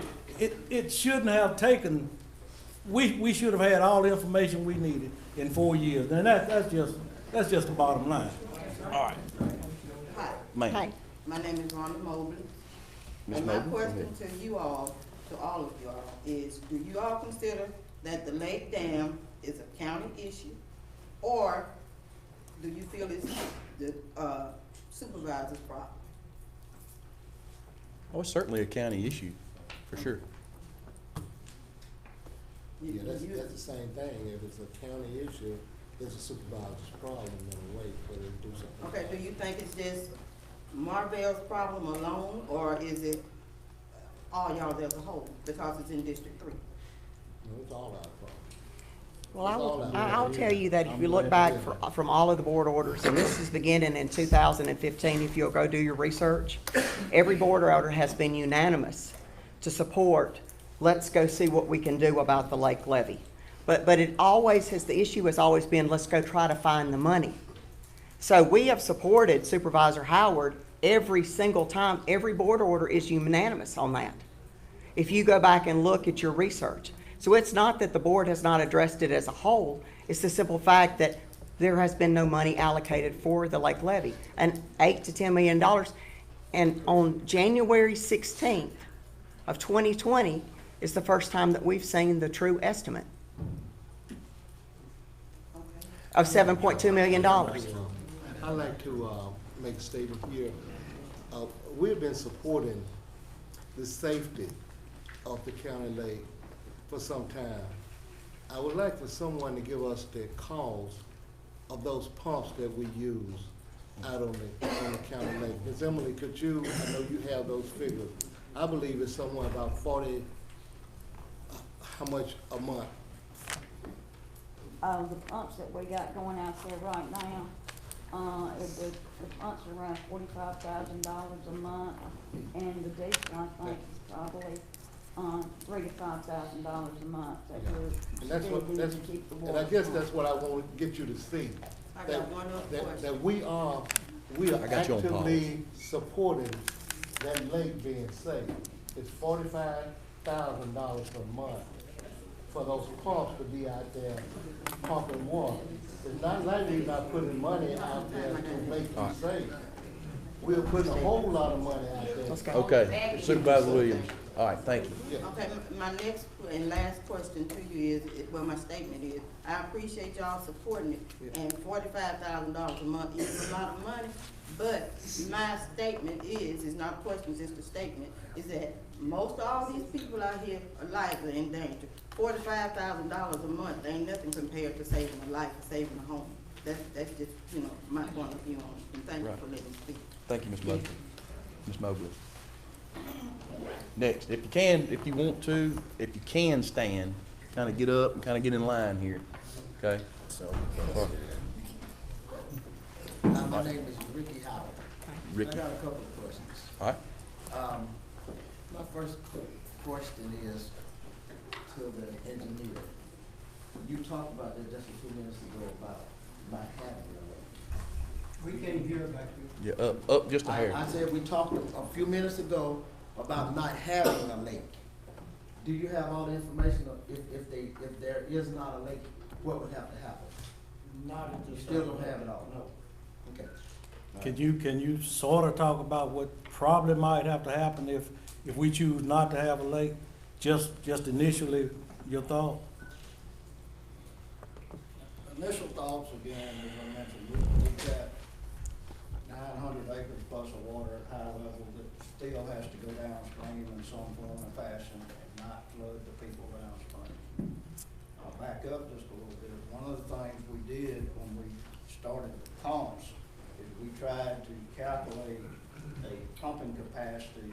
At that time, Tippy Creek at West Point, Succotanche, Trim Cane, everything was out of the banks. So we tried to set a discharge with these pumps that wouldn't contribute to the problem that they had. That's kind of a trick. But if we don't have a lake, we still have to control the amount of water that comes through. 11,364 acres of water that comes through. So, and our first thoughts was that will probably require a series of check downs upstream, a series of smaller lakes that will catch water and release and catch water and release. May require purchasing additional land if we can't do it in the footprint of the lake that's out there now. Will likely require environmental study, environmental assessments on these properties. So those are all things that the board has asked to get answers to and that we're trying to work. So it's not, again, it's not as simple as cut a big hole in the levee and let the water go. Now my next question is to the supervisors, and any supervisor can answer this question. I'm sorry. If your district, or if your house, either one of you all, if your house was behind that levee, when you wanted to be safe for you, it could break tonight. All those lives would be gone. If you lived there and your house was in that area, what would you do? Or how would you feel? Would you just say, well, you know, and I'm not saying don't allocate money for these other things, the horse park and different things like that. But wouldn't you be safer? I mean, wouldn't you feel better if your house or your livelihood or your kids or your grandkids 30 safe? seconds. Okay. Would you not? Would you not? I'm just asking. Can any of you all answer that question? I'll answer that. Yes. I tell you what, and I appreciate where you and, like I said, everybody behind that lake levee, where you're at, okay? But I have people throughout the county that come to me and say, if you lived on this road, if you lived here, if you lived there, we hear that everywhere. And I understand what you're saying. Tar and feather me. Go ahead. But what I'm saying is, if you lived here, if you lived there, and we hear it everywhere. Yes. And I understand what So you're I saying. can't say that I see what you're saying. That's why we're doing everything that we can to bring the water down. You say you see what In I'm your saying. opinion. You asked say me to you answer see- your question. Yes, sir, and I appreciate your answer. You say that you see what I'm saying, but when those people come to you, they don't have that big body of water that could take how many lives behind that lake? They may come to you and ask you that, but they're not in the danger that Oktibbeha County Lake is in. I got you. That's You the asked difference. me to answer your question, and I Yes, did. but do you understand my point? I Can do. anybody answer that? You answered the question, you said. Sure. If. Okay, that's your 3 minutes. Yes. So, okay? All right, thank you. Anyone else? Thank you all. Hold up just a second, Alvin, we'll get you up here. Let these couple, let 3 more come, and then you can come, okay? That are already up here in line. I am Ann Rice. I live on Wade Road, Okay? not too far from the fire station. And there's a private lake. I got so lucky, I'm between 2 lakes. And I have nightmares, and been for years. It always wondered what would happen if the levee broke. And Marvell, from the map, I don't read map too well, but you all are in a soup bowl, it appear to be. But if the levee broke, what could anybody paint me a picture what it would look like? We has no communication out there, no place to sign sirens, no kind of alarm. Nobody had taken phone numbers to what would it look like. I know the people immediately behind the lake will get Drown. the model lady. But how far down, and see with that levee at the rate it is, from what I learned in physics, that water gonna roll pretty quick. And once that water roll, like I wake up in the middle of the night cause I got a natural ditch waterway right by at the end of my property. I wake up in the night when that water's rolling. What would it look like? If there's anybody can tell me, just give me a brief idea of what it would look like. Our engineer, again, he alluded to that breach analysis that was done, and water would actually reach all the way over to Sun Creek Road. I mean, that's from To Players, over the Players area. Right, all the way over the Players area, all the way down on Reed Road. Now listen, I'm not saying it'll be an 8-foot wall of water over there, but 3-4 feet of water will be over there, so you know further back up the stream how much water would be, but it would actually reach. That breach analysis says that water will reach over.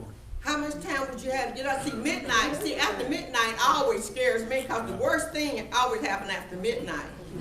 How much time would you have to get out? That's the music song, isn't it? It's been estimated. 30 seconds. It's been estimated that if it breaches, within 17 minutes, it'll be at 389. 389? Highway 389. And I don't swim. All right. State your name and. I'm Clint Benoit, Happy London Girl. I've got several questions, but I don't want them answered. I'm just going to go ahead and state them. The first thing I want to talk about is not as much about life safety as a lot of the folks over there is, except for one thing. I know it takes first responders an additional 5 minutes, the paramedics, to get to Perkins Road now. So something's got to be done. There's got to be, it needs to have some kind of road there. Now we've been thrown a lot of these papers with numbers on them, and I think one thing we got to consider is they're going to change.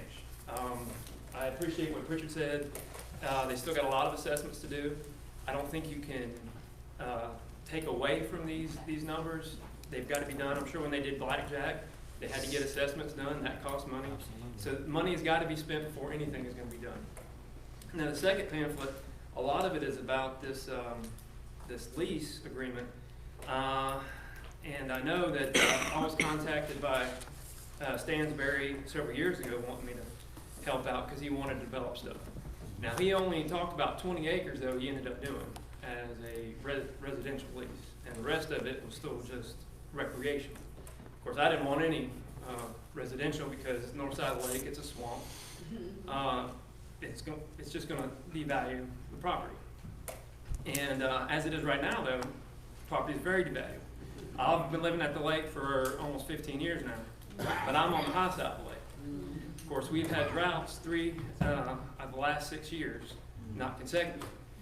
And just like what probably happened to the levee is when it dries out in the summer, and we have the collapse going on. But it'd be nice to get a stable water level back, water table, so I'm not having problems on top of the hill there. Now, I want to talk about 10 minutes. It takes me 10 minutes to get to campus. 11 minutes now that they built the Walmart, because I got that light there, I got to worry about that. But it's an opportunity that I don't understand why the county hasn't figured out how to do something with. From 10 minutes from MSU, if you're trying to go to the refuge, it takes a lot longer. There is the south eastern portion of this lake is supposedly owned by the county. So one thing I want to consider, if it is made a lake, it needs to be 30 seconds, 30. able for people to go there. It's got to be open to the public. So that's something to consider. Now I wanted to argue about, what's the difference in the cost. We don't know that yet because it's going to cost a lot of money just to have a road as opposed to a levee. The last thing I want to leave y'all with, though, is I want to ask if y'all investigated Robert T. Stafford funding for disasters. I don't know if all the requirements have been met.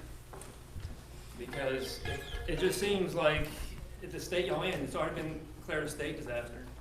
Y'all should, the funding should come. Okay. Thank you. Thank you. Thank you.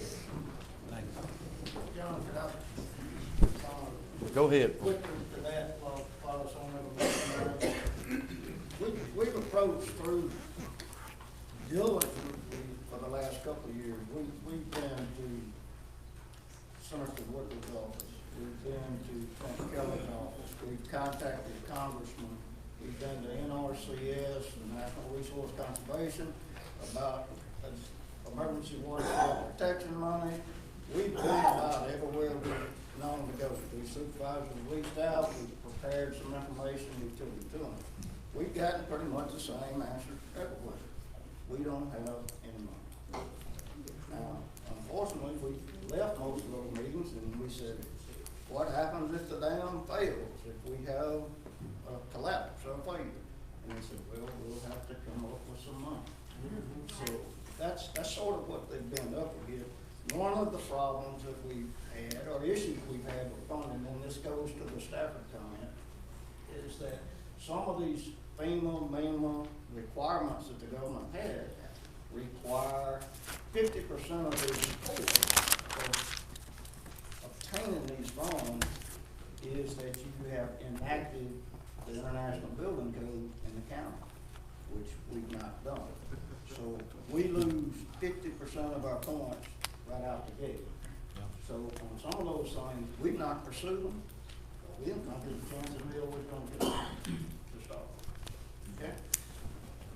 Thank you. I'm Barry Crites. The board probably knows how I feel about this because I've addressed it previously, but I want to give you a little history lesson. Following is an excerpt from the Oktibbeha County Board of Supervisors meeting on May 5th, 1964. The Board of Supervisors of Oktibbeha County, Mississippi took up for consideration a petition filed with the board requesting that a special election be called on the question of issuance by Oktibbeha County of $150,000 in bonds to raise money for the purpose of providing funds for which to build and equip a recreational center, lake, park, and the acquisition of the sites therefore. A resolution was authorizing the special election was made. It was a resolution that was made and approved under the advice of the board's attorney and in accordance with state law, a resolution that the board felt was obligatory. During the following month leading up to the special election, board members spoke up, actively opposing the construction of the lake. On June 2nd, 1964, the special election was held. The measure was overwhelmingly approved by the citizens of the precincts in Starkville, and it was resoundingly rejected by the precincts in the county. So Oktibbeha County Lake is a bit of a misnomer. It should have been called the City of Starkville's Lake. The Board of Supervisors now was tasked with procuring land and constructing a lake with a budget they had no input in developing. A budget that was advertised by the Chamber of Commerce as being a conservative estimate with $30,000 of contingency. It proved anything but conservative. $150,000 in 1964, when adjusted for inflation, is $1.25 million in 2020 dollars. A modest budget relative to the proposed budget of replacing the lake today. Relative to the total embonded indebtedness of the county in 1964, which stood at $850,000, it was a huge investment for the county. Once the lake was constructed, people needed access. The original budget didn't include funds for improving of the roads accessing the lake, which were marginal at best. In 1966, a contract in the amount of $186,000 was awarded to improve the Adenton-Phoebe Road. And that was out of federal trust fund money, and all the state aid money went into that road. The project upgraded the road to a 20-foot wide gravel road from the intersection of 82, which is now 182, to a point just north of the lake. The project plans for call for widening the top of the dam to 28 feet to accommodate the gravel road on its crest. This modification modified the original 3-to-1 back slope on the backside of the levee, as well as the composition of the materials that were used on the back slope. It also began the process of modifying the original emergency spillway, which had more than adequate capacity to ensure no overtopping event ever occurred. In 1969, additional contracts were awarded to improve the remainder of the road to its intersection with Highway 389. In just a few short years, That's your the time. project budget had more than tripled. I could go on, because I've got a lot of history of the lake. Well- I knew people that were involved in the construction of it, but I'll summarize. The county lake has proven a failure with respect to the many promises made by the people that conceived it and promoted it. I have the articles here from 1964, and I'd like them to be entered into the record. Okay. It has been Time. all right. Let me, and Barry and I are great friends. I'm telling you, we're great friends. And his opposition is to the lake.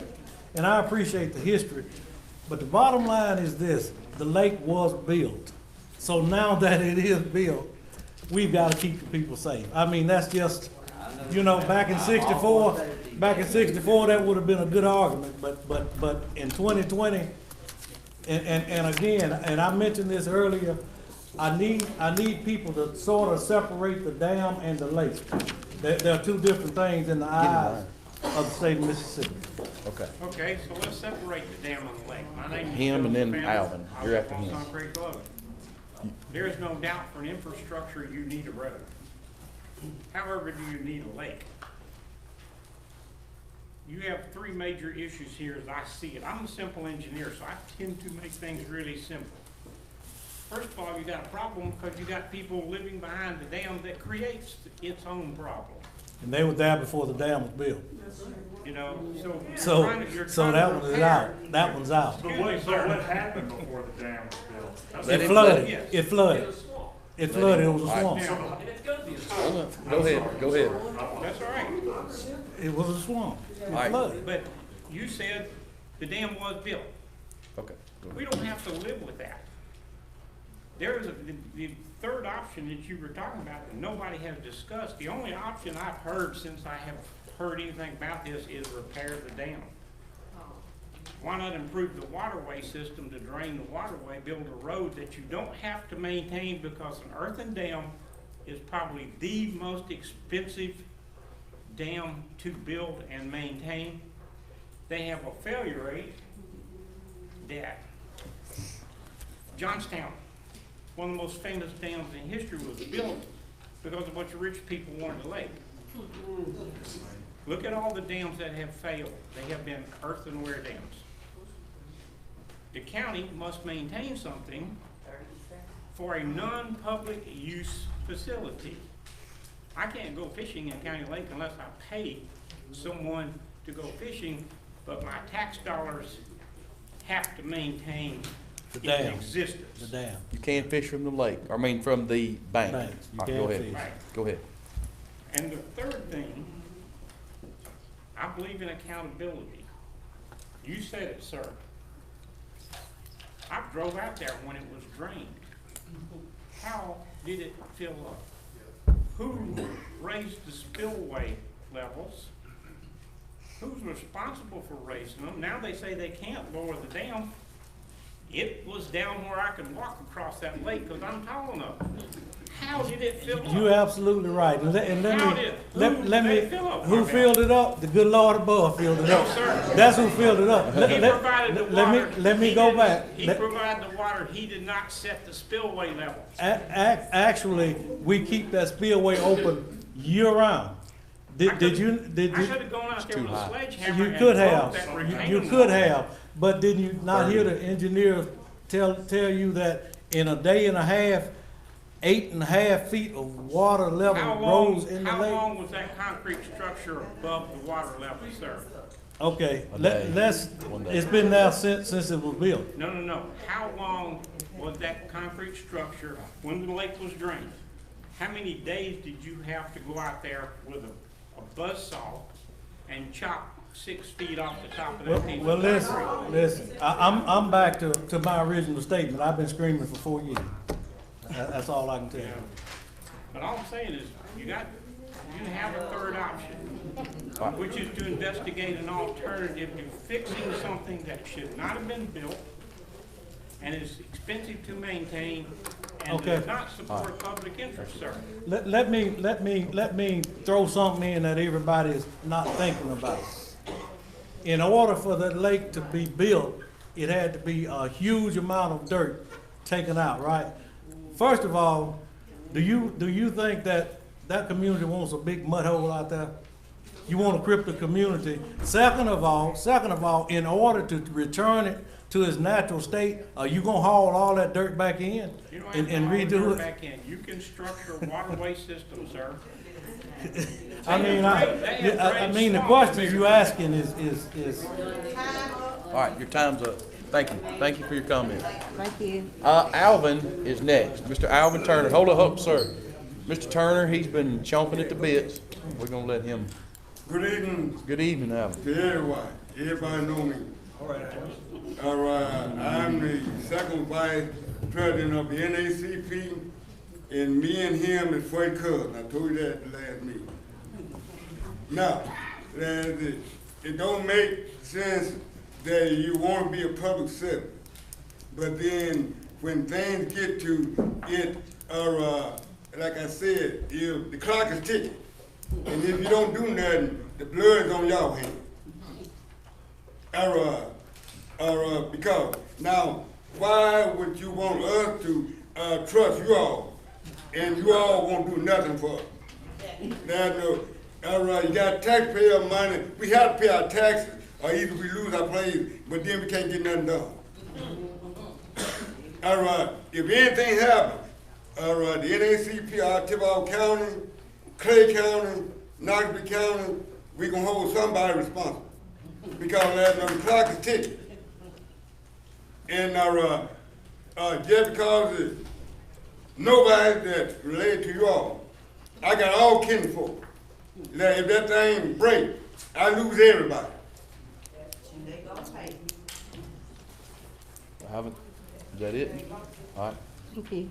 Thank you, Mr. Turner. My name is Willie Harris. All I right. want to ask a few questions about the lake. Now, I hear that you need roads with potholes. But now, what's more important? If that dam bust, you got 250 people at the mercy of everything. Now, y'all know 4 years ago that the dam was unsafe. But what did y'all do? Y'all didn't turn the engineers on to see what needed to be done? Was y'all had them on hold for 4 years? We did back in 2016. We did. When We started in brought 15. the level down. Okay, He stated but that what you do earlier. when the level was down? He stated that earlier in the What did meeting. he do though? We brought it down, sir, and we've been asking for funding ever since. That's what he You couldn't stated take money earlier. from, you couldn't put nothing on hold You asked me, to make the dam safer for the people to live around the dam? you asked me the question, I answered it. Well, I'm asking you another question. Was that? You couldn't take money from this project to make this project, which is more important. You got a livelihood to be safe, than fixing a road that with a few potholes in it that maybe could go a few more years.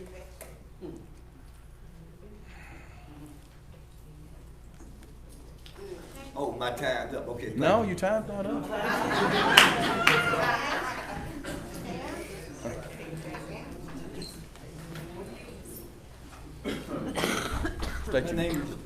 State your name, yes, sir. Jack Newell. All right. I live on New Light Road in your district. Let me say to start with, there's not enough money on God's green earth for me to take one of your jobs. You are earning your keep. Always do. And okay with I'm it. against rebuilding the levee from an economical standpoint. We've got bridge and roads all over this county that are going to pop, and they're dangerous. The danger of where you live is right now.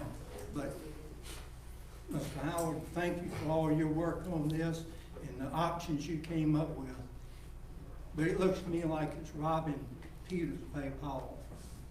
What I would like to hear from the board, and we've heard some of this tonight, is more options. We heard a mention of a detour road. We've heard, but I would like to hear maybe newspaper reports on more options. Here's the simple bottom line to that. All this board gotta do tonight, and let me bring this to the board's attention. Last term, I had $140,000 in state aid money that I didn't use.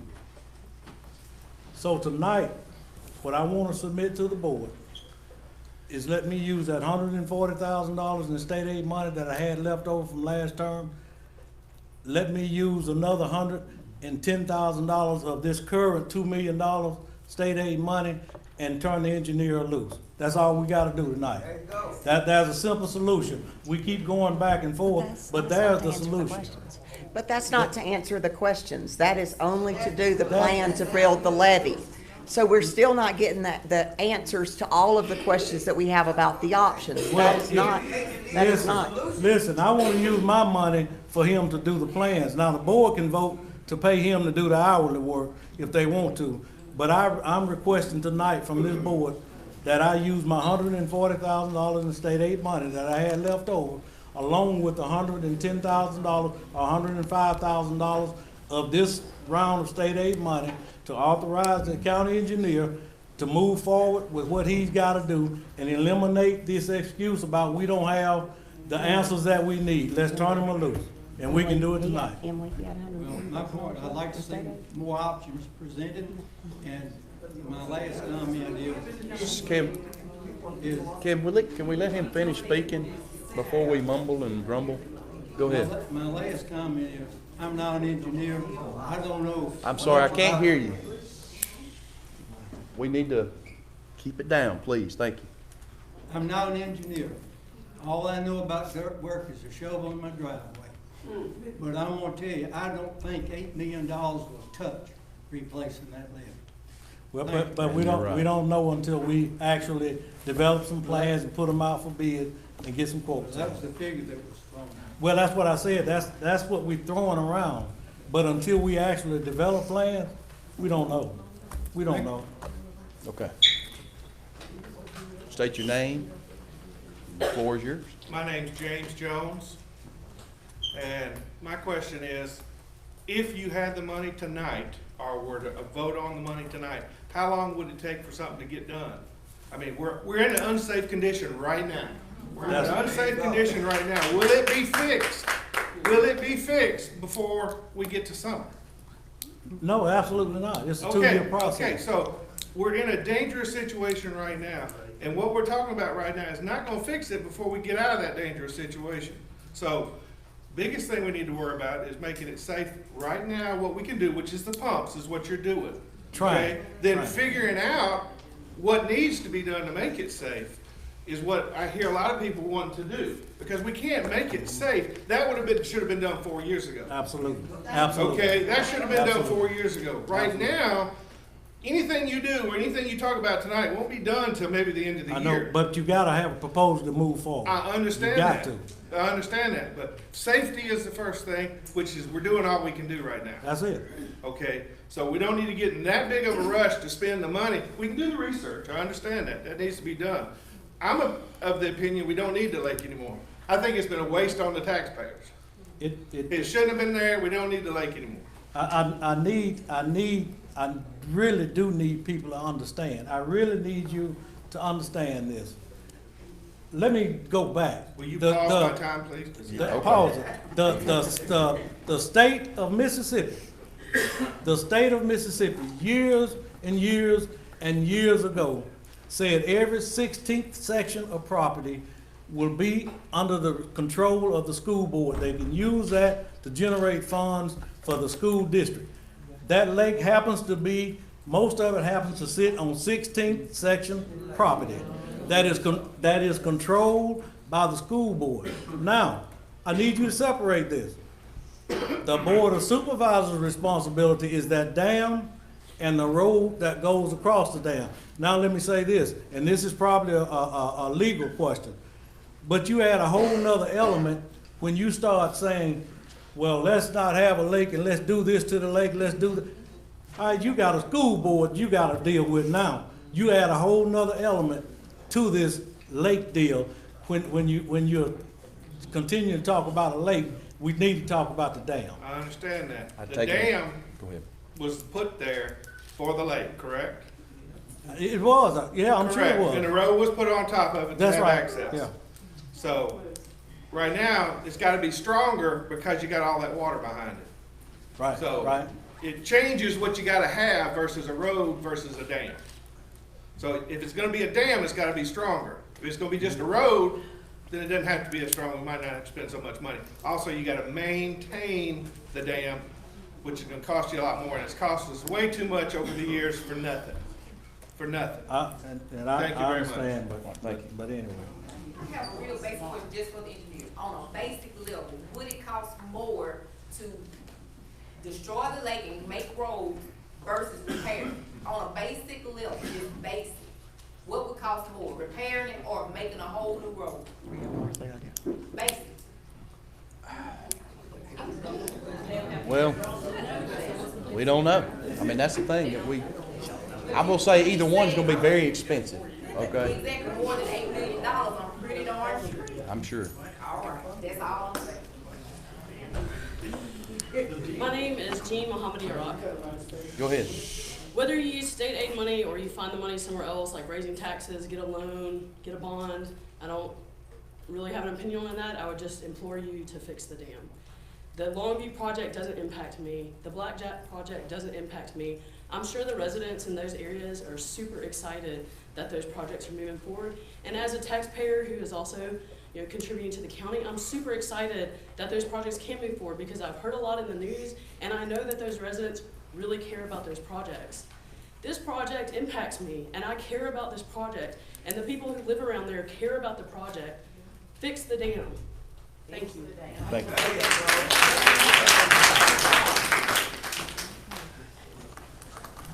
Come on, let her come on up, and then y'all come on. You have heard a lot of things from. State your name, ma'am. Eva Maria White. I live on Wade Road. Okay. And the people are here and they are speaking. A lot of things are being said. You've been asked a lot of questions. Some of the questions that have been asked, I wanted to know too, if this were in your district, if this unsafe dam were in your district, how would you honestly feel about the decisions that you're making, the positions that you've taken?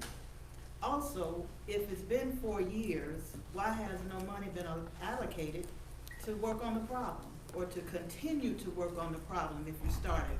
It's been going on for a while. So you started and you stopped, so why did you stop? Why not continue to look at it? And as we look at prioritizing, again, as Supervisor Howard says, some of those things are not under our control. It's under the school district's control. So what do you do now? You listen to us, you see us.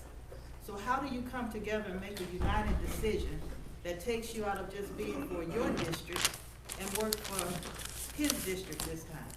Come together, because it sounds like that's what you do. You cross over and you help each other as it's needed.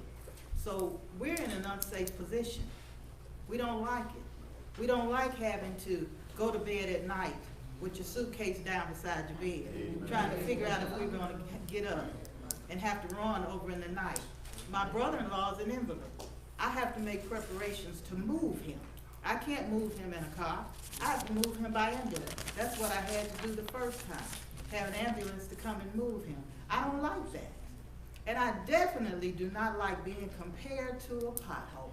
I don't like that either. So all I'm asking is, with all that we've heard, tonight you need to make a decision to move forward so that this unsafe dam can be corrected.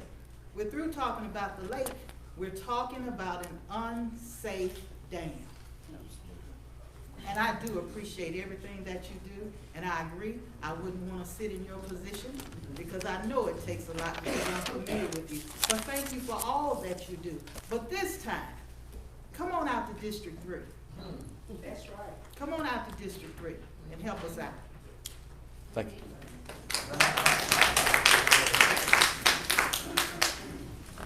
State your name, then you'll have the floor. I'm Margaret Ralston, and I'll be brief. I just really want to urge every one of you to support rebuilding the dam. I think it is an important project. Just like the last two speakers said, if you all can find the money, it needs to be done, and I think that it's possible. Thank you. State your name, sir. Oh, Chris Taylor, and I live uptown. But I'm speaking on behalf of my daughter and her auntie. My daughter live out there on Oktibbeha Road behind the dam. You know, that's kind of, you know, a parent get excited. I mean, they get frustrated and pissed off when they worry about their kid having to pick up and move in a minute. You know, we waiting on 911 to make a decision, make that call late at night. Them kids asleep. Like I say, they don't have no alarm system out there. They got to depend on the sheriff and his folks running through the county with them sirens, or the volunteer fire department. So put yourself in that situation as a parent, not as a supervisor, as a parent, and make the right decision. Go ahead and give Mr. Pritchard the money, whatever he needs, or whatever you got to do. Let's fix that road and that dam. Thank you. Thank you. Anyone else? Come on up. Get in line. If you want to, if you can, get up, speak, and stand. You can come up here or here. All right, state your name. David McGee. All right. And so a couple of questions. This year, the levee is, or the lake is too full, obviously. How come it just happened this year and it hadn't happened the previous 3 winters? And I know that a year with the rainfall is very similar to last year's. It is this winter and last winter very similar. The 2 previous winters were a lot drier, or somewhat drier. And Mr. Howard, we talked a little bit, or you addressed, and Mr. Pritchard, I guess, addressed that tower out there, the concrete tower that drains. Is that being gated? Is it slotted where you can adjust? Is that right? What it is, when the lake is completely dry, you can see the pipe. There's a pipe that actually lays on the bottom of the lake that sticks into that concrete riser. And it drains through that pipe, falls down, probably falls 10 to 12 feet down into the spillway and go out the backside. Well, there is a sliding door that we can adjust and slide it down and shut that pipe so water can't leave, or we can open it up and let it stays open year round, because we've done all we can to try to control the water level. Yes. And in the summertime, it's not so bad. Right. I mean, when it's not raining for a couple of months, the ground is dry, the trees and the grass is pulling all the water, we can keep it down. But then the rainy seasons come again. Right. And when the rainy seasons come again, you see what happens. I mean, it is absolutely no way to control the water level. And what's happening is this, and he stated it. But every time that lake fills up and go down, it's pulling material out of the dam. Every time it fills up and go down, it's pulling materials out of the dam. So we're starting to get to the point to where, well, yeah, it hadn't broken yet, but I played Russian roulette with this bullet and I did this. I hadn't shot myself yet, but at some point, that bullet's gonna stop where it needs to stop. The gate going into and I recognize all that, the erosion stuff. The hilltops are rotten right now, isn't that right? Mm-hmm. But the gate is wide open as we went into the fall, winter time. Absolutely. That's how it got down to nothing over the summer. In past years, there's boards too that they slide in. And the county road department would go out there and remove the boards in a john boat to help control the water level. This year, the water got up too quick and it was not lowered quick enough. So it got away from us. It got away from us. Not really. Not really. That's not really. I know my time's about up. That's not true. I paused you, but now go ahead. Yeah, because I have great sympathy for the folks that live out there, and I want to go back to a couple of other questions I'd asked earlier. Before that lake was built in 1964, were there any homes out there? Don't jump to conclusions while I'm asking this question. Yes. There were. Yeah. And so, what was going on then before the lake was built? Flooding. It was flooding. There's a creek runs down through the lake. I get you. I understand that. It would flood so much until the people across what we called across the creek couldn't come across. They couldn't cross. It was just flood water. So just for clarification, there was in 1964, and you had a group, and somebody referred to them as the folks that wanted a country club, essentially, built that lake. wanted the public to build that lake for them. Whatever the case, it was built for recreational purposes. I got a 1964 Star of the Daily News article of that crowd that was wanting to build a lake, and there was no mention of flood control. I'm not saying there wasn't, but you're saying that there was a need for flood control. Absolutely was flooding out there. Okay. And you know what? Again, let me go back and say this. That would have been a great argument in 1964 not to build a lake. But the fact of the matter is the lake is built now. Yeah. I mean, which it's leads built me now. to my next question, and I'll shut up. Okay. The only paradigm I'm hearing, and I still can't wrap my simple mind around this, we got a dam and we got a lake, and these are two separate entities. It's hard. But, 30 seconds. okay, is there any other paradigm? Mr. Pritchard said we can't just cut the levee and let water drain, and I'm understanding that a little better now. Now, I would never suggest doing that right now. There's an appropriate time to do something like that if that was an option. But I was just wondering if there's any kind of flood control option without rebuilding the dam. And also build, you take part of the levee out, you build a bridge so that people have access that they've always had. Thank you. What he mentioned was the possibility is, and we won't know any of this until, again, we've got to authorize him to move forward to get these answers.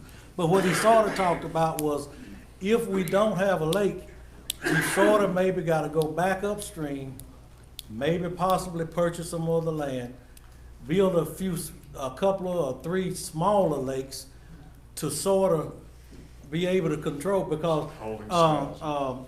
Rosenhahn, would you give that number about how many gallons of water you pumping out in a 24-hour period? Yes, sir. I have it right here. Well, let him. We've got some pictures here, but to make a long story short, we are attempting to drain the lake now for two reasons. One, that we can modify the standpipe so we can regulate it better, and also to get the level below the elevation where Mr. Pritchard believes we have a weak spot. I have drained as much as 28 million gallons a day out of the lake, and that's with siphons, gas or diesel pumps, the overflow that if it gets too high, it goes over the existing standpipe, and then of course the underground one that you discussed. I've got all that on PowerPoint. And let me say this. Kristen is sitting back there. She hadn't said anything. She's been real quiet. I don't want the public to think that we hadn't been doing anything.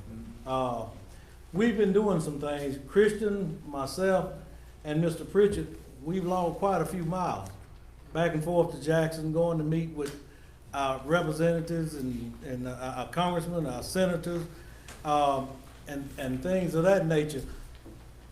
But here's the thing. There's not anybody out there, and I think we're starting to realize that's gonna write a check, say, here's $10 million, go fix it. There's nobody out there that's gonna do that. But what they probably will do, if they're looking for us to put some skin in the game, we've got to be willing to put some skin in the game, and then they'll say, well, okay, Oktibbeha County is serious up there about taking care of this problem. Then I think you'll start to see our delegations come in and help us out. But we can't sit here and expect them to write us a check for $10 million and say, go fix the dam. That's not how it worked. That's not how it's worked on the Longview project. That's not how it's worked on the Blackjack project. And that's not how it's gonna work on this project. I mean, I don't, that's just facts. Okay. Ma'am, state your name. My name is Faye Parker, and I live in Plantation Homes. I just want to say that I have followed this, and as Marvell says, we already have the lake. We don't have a choice. I would like to see the Board of Supervisors vote to replace the dam. The one we have has lasted approximately 50 years apparently. It was built right before I came to Starkville when I came in '67. So if we had a new earth dam, we probably wouldn't have to worry about it for quite a long time. I want to thank you for the work that I want to do, and I'm like the others that have said this, I wouldn't want to be on your hot seat either. Thank you. Thank you so much. Well, listen, let me just move forward. I think we've come to the consensus tonight that we've gotta get something done. We've gotta authorize our engineer to move forward. There's no point in keep spinning our wheels now. I'm gonna make a formal motion, I'm gonna put a formal motion on the table that the Board of Supervisors will allow me to use my $140,000 from my state aid fund from last year, along with allocating another $105,000 from this term's state aid money to allow Mr. Clyde Pritchett to move forward with developing a set of plans so we can get a true figure on what it's gonna cost to replace the dam. That's my motion. Do we want to wait until we get through with, and I understand you want to make that motion, but can we not let the rest of these people speak and then We entertain can. that? Okay. And we'll have that discussion. I don't mind that. Tonight is a public hearing, but let's let people that have been patient. Okay. Hello, my name is Priscilla Brown. I live out there in Oktibbeha County Lake. And I have a concern, a very, very serious concern. If the lake bursts, just in case, if the lake bursts, since all this has taken place, is Oktibbeha County now is considered as a flood zone? Because if it's considered a flood zone, we as a citizen here need to know our insurance to know we need the flood insurance. 80% of us don't have flood insurance around there by that lake. Now, since this done took place, I would like to know, is Oktibbeha County is considered as a flood zone? It's not considered a flood zone, but if the lake breaks, it's gonna consider that was a flood that It's too late then. took your property. It's too late then. Your home is demolished and we don't have flood insurance. You're absolutely right. And You're absolutely right. who gonna be held accountable? Well, Is the Oktibbeha County Board would be accountable? Ma'am, you should look at the map because there's certain areas out there that are already deemed flood zone. And if you live in a flood zone, which you can look at the maps and see, they are already flood zones, they are already deemed flood zones, then you're supposed to have flood insurance. So I would encourage you to look at the maps and you'll know if you live in a flood zone or I not. just asked a question. I just asked a question. Kristen, our Not the whole 911 director ma'am. can tell you. It would not change the flood zone, in other words, where Right. that is on the map, no ma'am. Miss Christian, can you I'm give pausing. shed some light on that? Are you good? Yeah, so Or do you? FEMA is the one that designates those areas that are considered a flood zone. FEMA does that. The county doesn't do that. Right. I'm just asking a question. Yeah. Just in And case some it of those areas reverse, are in a flood zone, but a some lot of us is lost. We sit right behind, we're not in a flood zone. Can we look into it by making it a flood zone? Because We of this can't, lake see, flow? FEMA is the one. Thank you, Ms. Brown. State your name. My name's Clinton Kane. Go ahead. I have a question in forget the lake, the fishing ain't no good out there anyway. But the road needs to be fixed for the kids going across the school bus. It's a main artery. But my question is this, where's the money coming from? But I've sat in some board meetings and I've seen where the city, the county's okay to go in partnership with the city to help pay for sidewalks.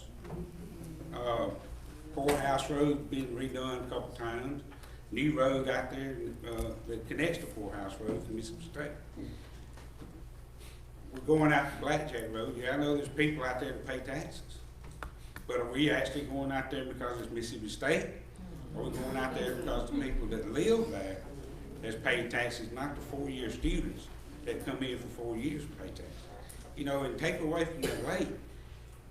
There's so much to be done in this county, not just at the lake, or not at the dam, let me put it that way. That I see us as a county, putting money into things that the city and Mississippi State, and don't get me wrong, yes, but you gotta clean your whole porch up yourself before you can go other places. I can sit here and talk about numerous roads just like y'all can, but aren't y'all, my concern with the Board of Supervisors is being good steward with the taxpayers' money, and that is what I'm talking about. Correct. And we're not talking about, you know, yes, we got college students that come in and out, but they're 4 years. They pay 4 years of taxes, and they're renting most of the time, and they're out the door, but you got citizens here that's been here for 50 years that don't see any benefits from anything that's paid taxes. So I think the whole thing needs to be dropped and just fix the road, fix the damn road. If it creates a lake after that, then so be it. If not, then so be it. The lake is not the issue, in my opinion. And I do know, and Marvell knows that I know, that every effort has been made to keep that thing drained. Just like the spillway out there. It's been open since, it's been open for over 4 years. Absolutely. And not closed. Absolutely. Absolutely. So I think we need to backtrack and restructure where we're spending money and spend money on the county for a change. All right. I guess to answer your question, you know, Mr. McCain, you talked about different roads. The roads you were mentioning, you know where that money came from? State aid. So the whole thing, you know, is robbing Peter to pay Paul. And that's on projects that the state aid engineer rides every road every 4 years and says, you will do this, you will do that, you will do this. And so that's how we do everything that we can as a county to keep up with the maintenance, just the maintenance of the roads. And we have put money in the county. You get that money from state aid. Correct. And just like you said a while ago, sometimes that money's not enough. You gotta dig from somewhere It's else. always not enough. It's, okay, it's Always not enough. But why are we spending money to places we shouldn't? To put in there? Explain where we're spending money where we shouldn't. How are we going? No, what I'm saying is specific. Explain to me where we're spending money that we We're shouldn't. partnering with the city and the MSU to do sidewalks. So how much money did we spend on that? It don't matter. We're hurting for money. Very little. Very little. And I get what you're saying, and I voted against the sidewalk, okay? Okay? But it's unfair to say that that little bit of money right there, that was 80%, is going, no, here's the thing, I'm answering a question. Now, you're asking me that we're spending money on projects that we shouldn't spend it on. Well, where were you the day that we spent that money? You weren't up there complaining that day, but now here you are. But what I'm saying is, you know, what I'm saying, and we didn't, the thing is, we didn't spend money, that money was in a different pot of money, period. So, money we're giving to the horse park, we brought it down every year. Okay. We got one more. Then you know you can't come Saturday and say you'll do that. Well, you say that. I get, we're doing everything that we can, and I told y'all tonight, we're doing everything we can to get that lake level down. You said the levee's gonna break? Right now, we can talk about fixing it all day long. Can we get that water down 1 more inch other than what we're doing right now? Does anybody want to put scuba gear on and get under there and cut that off at the riser and get sucked through? You're getting off in the woods. No, I'm not getting off in the woods. Yeah, but the bottom line is this. Yeah, we're doing everything we can right now to get the lake down, get the water level safe. But the fact of the matter is, what are we gonna do once it's down? You know, because listen. And that's what I'm saying. You and I agree. We want to keep it safe. Right. We want to get it down. You can't keep it safe. You can't. And he is, and our engineer has told us tonight, yeah, we can get in and we can cut the rise off, but he still cannot guarantee you that the water is not gonna rise back up, even with the riser cut off when we have these huge rains. And that's why I said I'm for cutting the riser off. And hey, if we've got to do something on the spillway, that's fine. Bring that down. Well, let's just move forward to authorize our engineer to move forward. I mean, that's. state My your name name. is Joyce Howard. I live right on Perkins Drive, Marvell Howard's spouse. No favoritism involved, but I want you, Board of Supervisors, each one of you, Joe, Marvell, John, Britley, Orlando, look around, look at these people. These are people, these are lives that are impacted by that dam. But I don't know about you, I woke up out of my sleep in a nightmare, thinking I heard the water coming across that levee. It's not fair. I know life is not fair, but we have to do what's important. This is an emergency. Our lives are not a game. Our lives, like Ms. Maria said, is not a pothole. Please consider doing whatever you need to do to take this to heart, that this is an emergency. Thank you. She's your spouse?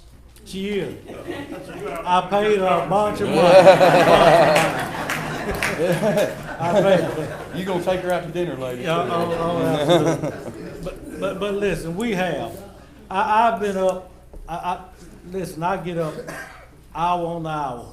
Not so much here the last week or so, but I was getting up every hour, going up, looking at, watching, making sure that this thing didn't break, and if I saw anything out the ordinary, get back and get on the phone, call our sheriff department and our EMA director. But our people are weary. Our people, my people are weary out there. I have the elderly people call me and say, Marvell, you make sure you take care of us. And I can tell you this, I have told them I'm not gonna stop until we get that dam safe. We've gotta do what we've gotta do. Listen, all these other projects are great. Taking care of our roads are great. But I don't want us to continue sitting here like if we use this $2 million in state aid money, that's gonna stop the whole program, we won't ever. That is not true. When I gave up my state aid money, I used some of my 4-year road plan money to patch my state aid roads to get me through to the next term. It is not a life or death situation to give up your state aid money. It's just not. It's just not. How long ago was it when you did it? Back in 8 years ago. about 8 years ago. Okay, Yeah. has anyone else did it since then? Yeah, we did. I did. Houston Thompson Road, I backed off because he backed off on the road. So I you backed did the off. same thing? Yes, sir. Okay. But I also want to share that the road miles in each district are different. Well, And the money has been being split equally. Supervisor Howard's district only has 12% of the roads, but he's got an equal share of all the 4-year road money. Since we brought that up, let's go on down this road now. I wasn't going down this road, but since we brought this up, let's go down this road. That $14 million that I told you that the bond, that the board floated back here a few years ago, well, guess what? She didn't vote for it. She didn't vote for it and got more money than any other district up here. And I'm gonna tell you what happened. Let me tell you what happened. Let me just tell this whole story. Let me tell this whole story. We had been wanting to do a bond issue, and I kept refusing. No, we don't need to raise taxes on the taxpayers. I kept pushing it off. Finally, I said, okay, you know what? I'll vote for that.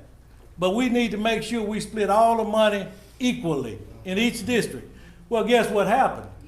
She didn't vote for it, but she talked the rest of the supervisors into voting to go by road miles, which is illegal because that's not what the statute said. So guess what ended up happening?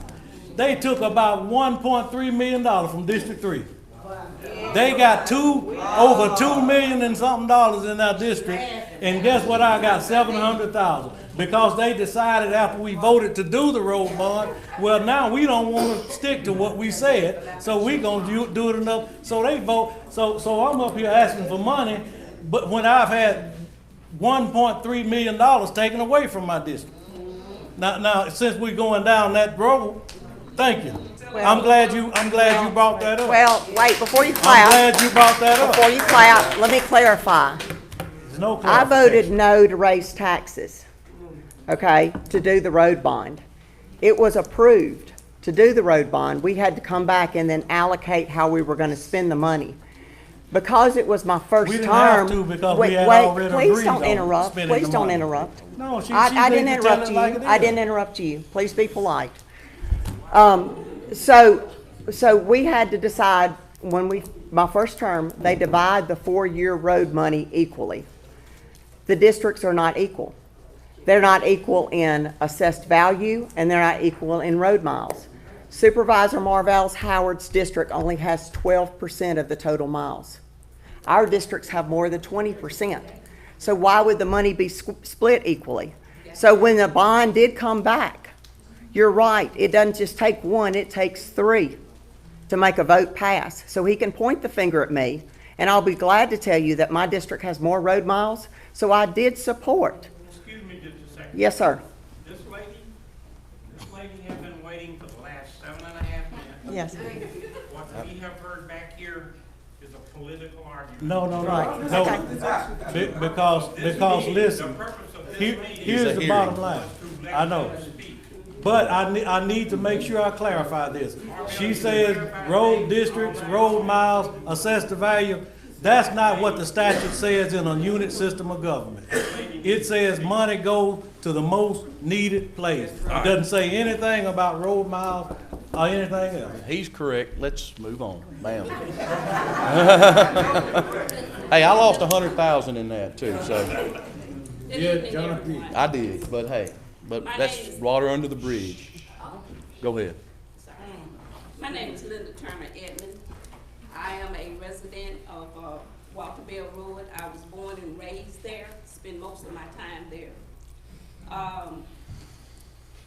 First of all, I would just like to thank all of the first responders, everyone, I can't call everybody's name, but everybody that played a part or is playing a part in trying to keep our area safe. Thank you.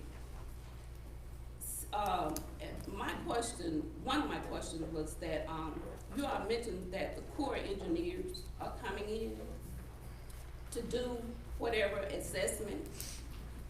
The things that they're going to do, is that not going to help with the expense of what our engineer is supposed to be doing? I mean, does that have no bearing on? To give you an answer, the Corps is going to come in, and I'll pause your time, but the Corps is going to come in, and it's like our engineer said, it's not going to be the magic bullet as to what we need to do, down to blueprints. What they're going to do, that's a blue line. The Corps of Engineer, what they call a blue line, where the water discharges out of that lake. They're going to tell us how that affects, the lake. What can we do to keep that, keep that water going down without flooding people out in the immediate area right there, without flooding people out all the way to Clay County, and how, that's hydraulically it's going to play when you send that water on down the line, and give suggestions. So it won't be a fix-all, but that will certainly give guidance on March the 2nd when they come in as to where, that's what I'm waiting on, is to see what direction we need to go, and it'll give us some options too. So. And my next question is, the city asked the county to help them on projects. So is it not feasible that we ask the city to help us on this project? Is that something that could be, addressed with the city? Because they're always asking the county to pitch in and help them fund this project and that project. Well, the projects you're talking about, a lot of those we've worked together on. Economic development out here at the park, okay, we worked together with them on that. The mill, these are things that we've worked on over the years with them. So we'll certainly ask. Thank you. Thank you. And we have.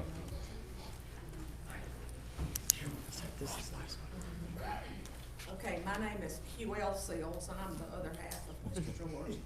And just a few ideas to throw out here. Looking at dam safety, you would run a failure mode analysis on all potential failure modes. Step 2, determine what's the most critical. Prioritize the rest of the failure mode. And then step 4, you buy down your risk. In other words, fix the worst first. Then fix the rest as your money is available.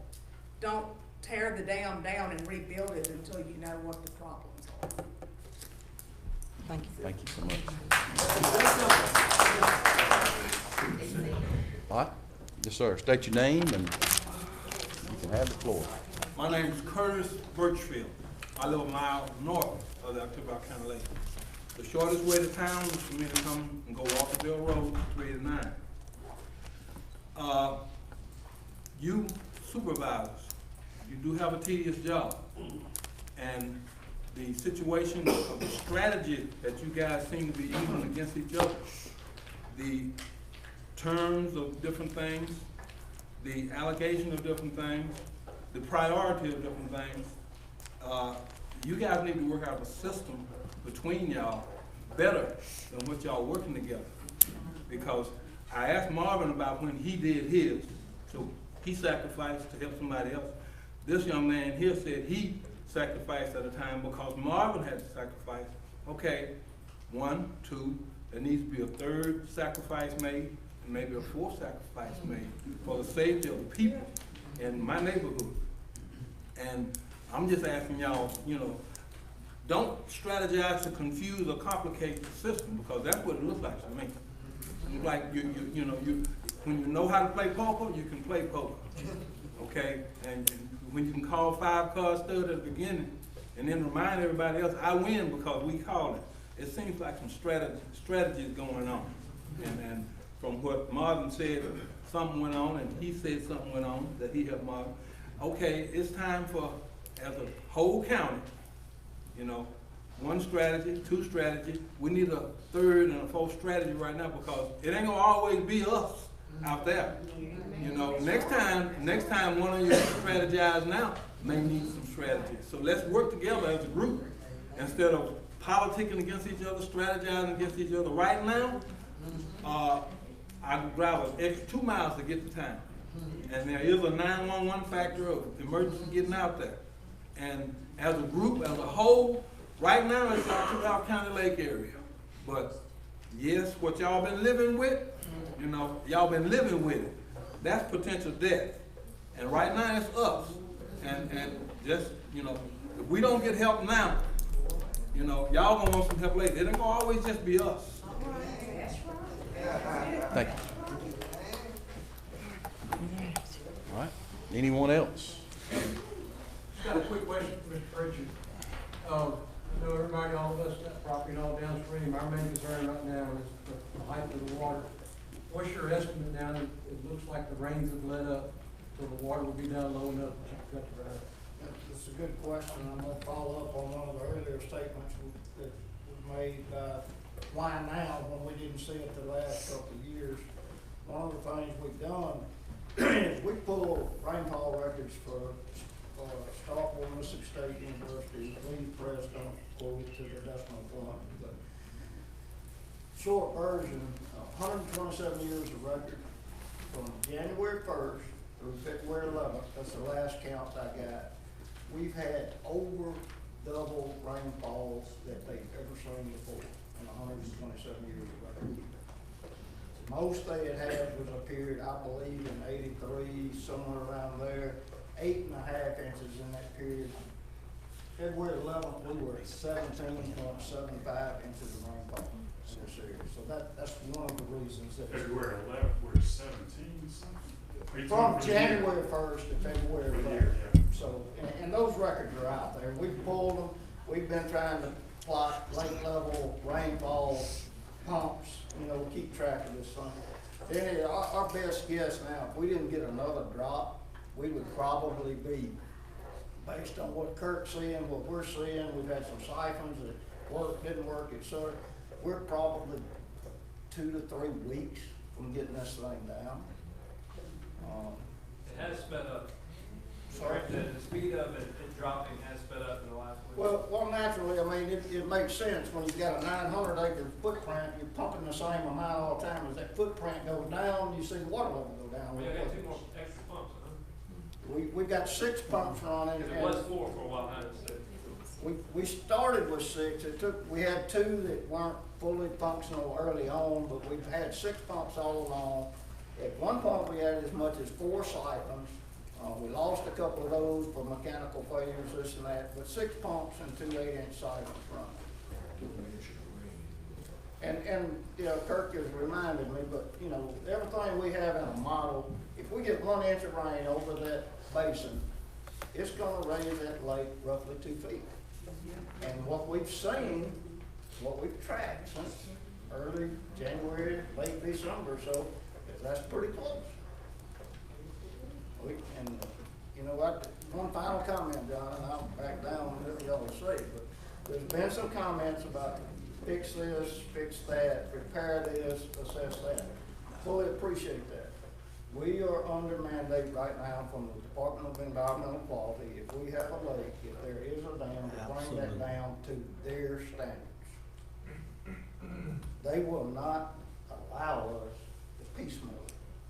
Or if we do piecemeal it, we very well may have to go back and tear out what we did to bring it up to their standards. If there's not a lake, it's not a dam, right? If it's not a lake, it's not a dam, but as we talked earlier, we have to make provisions upstream that those folks downstream are not adversely impacted by not having a lake. And I'm happy to answer anything you have. And within all these complications, you know, the strategy that y'all group works with, you know, it's on y'all to come up with a solution and work together, not strategize to complicate the problem more. Is there a cost analysis just for what it would cost to do something upstream versus what it would cost to fix? We do not have that at this time. No, that's part of the conversation about additional work on our part to develop what those options may be and what those costs might associated with that might be, and the time that it might take. He's saving his But legs. regardless, it's gonna cost money one way or the other, we just have to figure out which way we're It's gonna gonna spend. it's gonna cost money to have a leak and an amp. It's gonna cost money not to have a leak. Is that always gonna be on us to pay for that, or does that make sense? Like, are we gonna be footing the bill for that regardless of what we choose to do, or is one way? Does that make sense what I'm saying? Either way, it's gonna be a cost.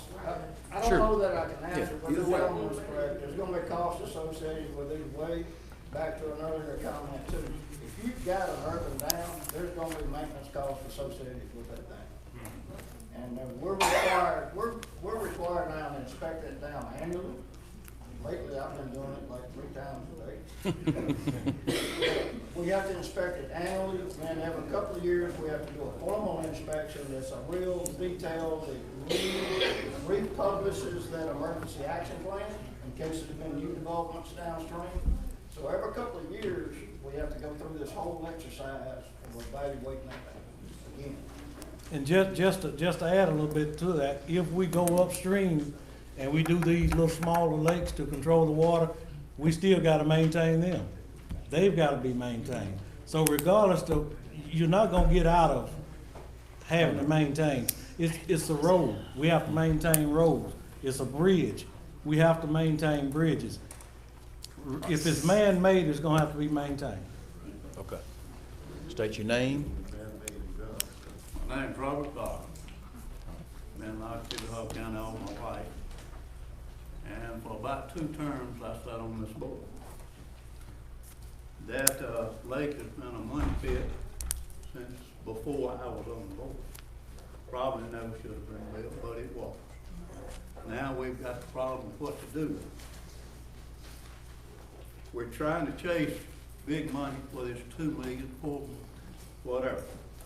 But the only thing we need to tell this man is how much money it will take to either build a bridge or adequate box cover and do away with the lake, and that will do away with the money pit for this county for years to come. Thank you, Mr. Bob. Thank you, Mr. Bob. But again, you can't just go build a bridge and turn all that water downstream on people. Absolutely, but work was there before that levee was put up. Again, That levee before- created the problem. Before the levee was there, first of all, let me go back and say, if we didn't have this big, huge hole out there, it's still flooded, but we didn't have this big, huge hole. So if you want to return back to natural, what it was before the lake, you gotta haul all that dirt back in, first of all, and fill that big hole back in. Then we can start talking about dredging out or making a waterway, or, let me just say this, and I think I'm gonna be pretty accurate when I say this. Whether or not, if we don't have a lake, it's gonna cost us about the same thing as it's gonna cost us to repair the dam. And I think That I'm could be pretty true. accurate But Mr. Howard. when I say that. But if you don't have that water against one side of the levee all the time, it's not as compromised. And to Mr. Bach's point, I don't see why you have to put all that dirt back in the lake. It seems like you remove whatever section, assuming that all the, that's why I was asking the question earlier about the flood issues below. But you would maintain part of that, you would have that dam that wouldn't cost as much, because you don't have water leaning on it all the time. And you just bridge the two parts of the dam. When you say you'd have the dam, we've been instructed to replace that dam.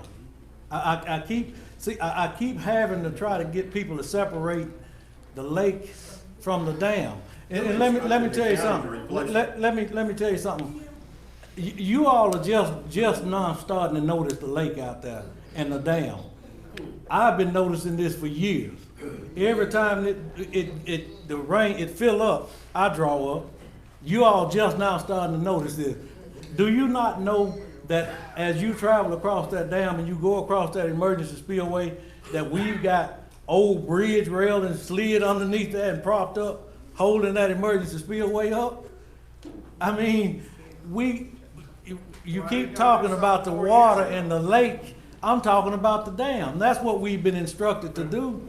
But are the specifications for, we have roads all over the county, all over the state, all over the nation that are built up on road beds, but don't have a body of water leaning against them. I just don't, again, I'm simple-minded, but I don't understand why you can't maintain 90% of the road bed and have a bridge to unite the two so that you're not having to hold water. So how do we control the water flow downstream? Do the research. How do we do the research? There's a man to do it. Well, that's all we've been saying all night. That's all we've been saying all night. That's all we've been saying all night. Let's just pay the man. Let's just pay the man to do the research. Go out there and size the culvert, and it doesn't hold water. Let's just pay the man to do the research, and then we can answer these I got a questions. question. Is that your engineers? You guys still have engineers on staff? That's our engineer. So we pay him additional $200,000? That's engineer, yeah. Him and his staff. His So we staff. have an engineer on staff? No. This contract engineers? That's the way you got We it. need to hire somebody to be on staff and then give them a unit salary. Yeah, but when you start doing stuff like this, you need a staff. You need. It's almost like hiring an attorney. When there's a complicated case, you got to have a staff to research and look. I think we've established tonight. We're going to start. We've established tonight that what we need is information. And the only way we're gonna get that information is authorize our engineer to move forward. It's pretty cut and dry. Now, we're actually starting to just go around in circles now. Say what now? Why didn't we start this 4 years ago? He tried to tell you that earlier. We said the same thing over and over. I've been screaming for 4 years. I've been screaming for 4 years. All right. Anyone from the school board here? I don't think so. Exactly. I know whatever y'all do, they have to follow, and they have to get whatever money they can from it, because of the 16 section land. How much money are they making from leasing out recreational lease versus if they make it timber? They've not received payment since Emily. I can't tell you about when school. 2014, Wait, Charlie probably knows. Hey, Charlie knows. That'd be news to me, because I personally delivered a very large check. See. They have been paid, they're current on all payments. Okay. Thank you very much. The county has not received. Yeah, we've not It's received the our. county, What's not I the school mean, board. the timber, you know, what, take 30 years before you get your timber? Have the pine beetles out there, and you're gonna eat them up? What? I just wonder how much the money will the school board, I know it's the state, the schools will get the money, not the county. I don't think it'd be prudent, what you're saying, to plant pine trees out there. We're talking about like a water, for waterfowl, like an overlook like you have out there at the refuge, okay? So that's That'd all be- we could do with it, and if there wasn't, Correct. and if there was a lake, I don't know if Stansbury will get back in, but someone could. Someone I've could, I've yeah. actually laid out tonight a way moving forward, that we don't have to raise taxes. I've laid out a way that we can do a bond issue or a long-term loan and service that without raising taxes, with the money that's within the budget already. So our biggest holdup is the inability of board members to work together to focus on that. Listen, I'm not, and I said this earlier tonight, but this project has been treated differently than any other project in this county. And I mean, that's just the I don't- bottom line. Well, It has. You and It I, has. man, mutual respect, but the Longview Road project, when it was, you know, we stood a chance to lose Is that underway? that. Yes, sir. That is underway. And I There didn't are see current- all there are this, current this, projects underway. this urgency to give money to the Longview Road Well, project. listen, let me tell you, myself, Mr. Clyde Pritchard, Mr. Don Posey, and Mr. Daniel Jackson, we were the one took trips down to Jackson trying to get that money for the Longview Road. Y'all went to you wasn't on the Jackson board. one time. I wasn't. You wasn't on the board. All I'm saying, John, is this. You saying, we authorized our county engineer to move forward, develop a set of prints, and put it on the shelf for the Longview Road project in hopes that we would get funding. All I'm saying With is state we're not aid doing this. money, you're right. That's all I'm saying. If we We're use, not. and hey, I'm for you. Look, if we want to take the 250 and it's state aid money, Well, let's do it. I don't Let's have do a it. problem. I think these Hey, people look, deserve look, it. look, what I'm saying, There's listen. no other money anywhere else. I know A2's got what, like 12 point some million dollars for the A2 corridor? Highway Yeah, that was a 2. city grant. City grant, so we that can't borrow some money from them, about $2 million? I mean, it's so easy to say, bring all this money. I think to wrap it up, everybody, we're all trying to figure out how to pay for it. That's not the issue tonight. Tonight is trying to get plans so we know what step, either no lake or lake. But in Can order- that 250, that's the question I've asked, can that 250 come out of our state aid legally? Yeah, but my question is the 250 to just do the plans, or is the 250 to do the research? To do the plan. The, That's what I want the to do with my research, money. to answer all the question, is by the hour, correct? That's what you clarified in your email.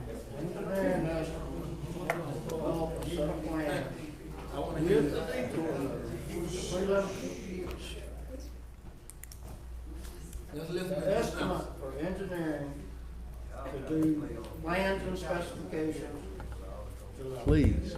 to bring the dam up to standards with the detour road was around $250,000. That same estimate without the detour road was around $170 so.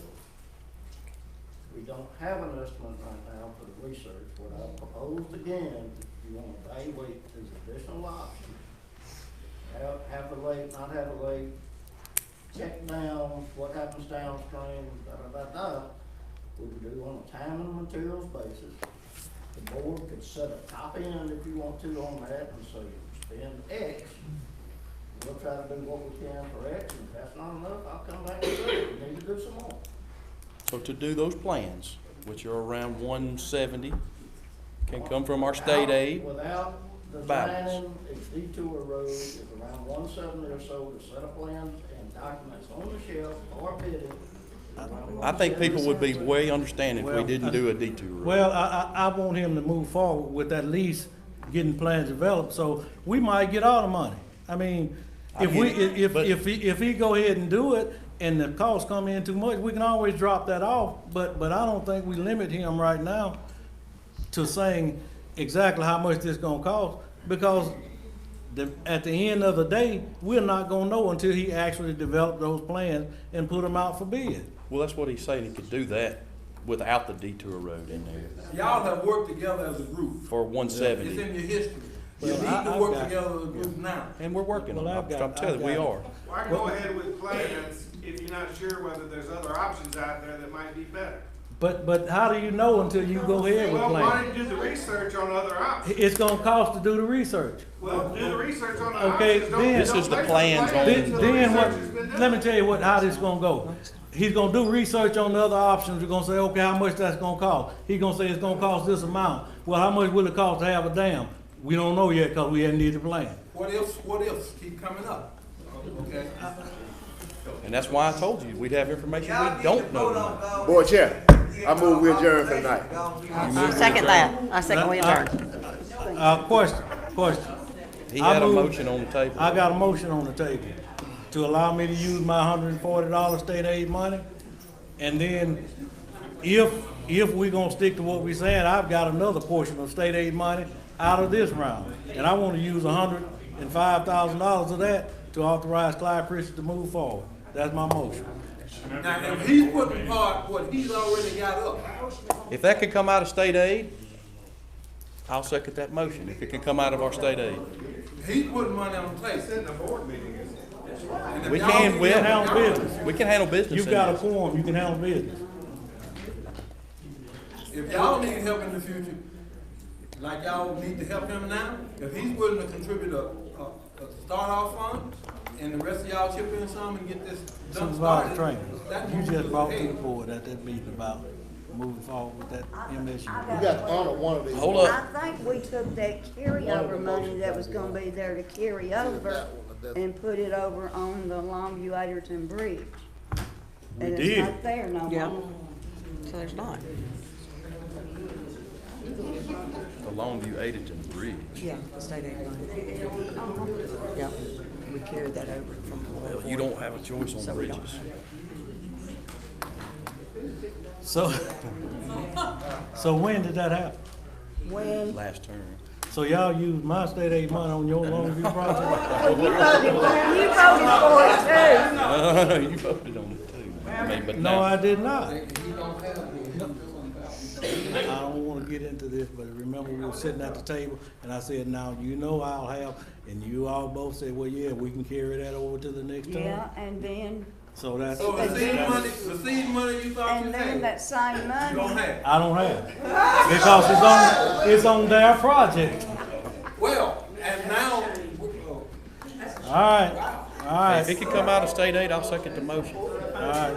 Well, let's move forward, and if it can't, we'll bring it back. Huh? motion is second. Yeah. If it can come out of state aid, Well, we'll second it, and if it can't, then. can it, Rob? I help you say that you. Sir, I understand. Oh, yeah.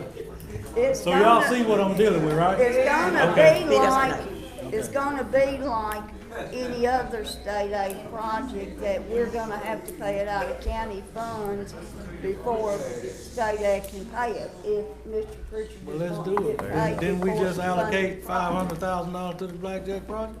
The No, state aid fund? well, yeah, we did. Did we do it? Yeah, $525,000. but like I said, I told you my thoughts on that. They were within their thing. I'm saying, hey, if it come out of state aid, I don't have a Well, let's problem. make a motion. I motion, you second? I second it. If it comes from state aid.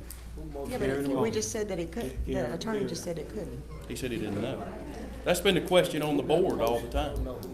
I did. It cannot? I did. We got a motion and a second. Listen, stop dragging your feet with these people. Let's move forward.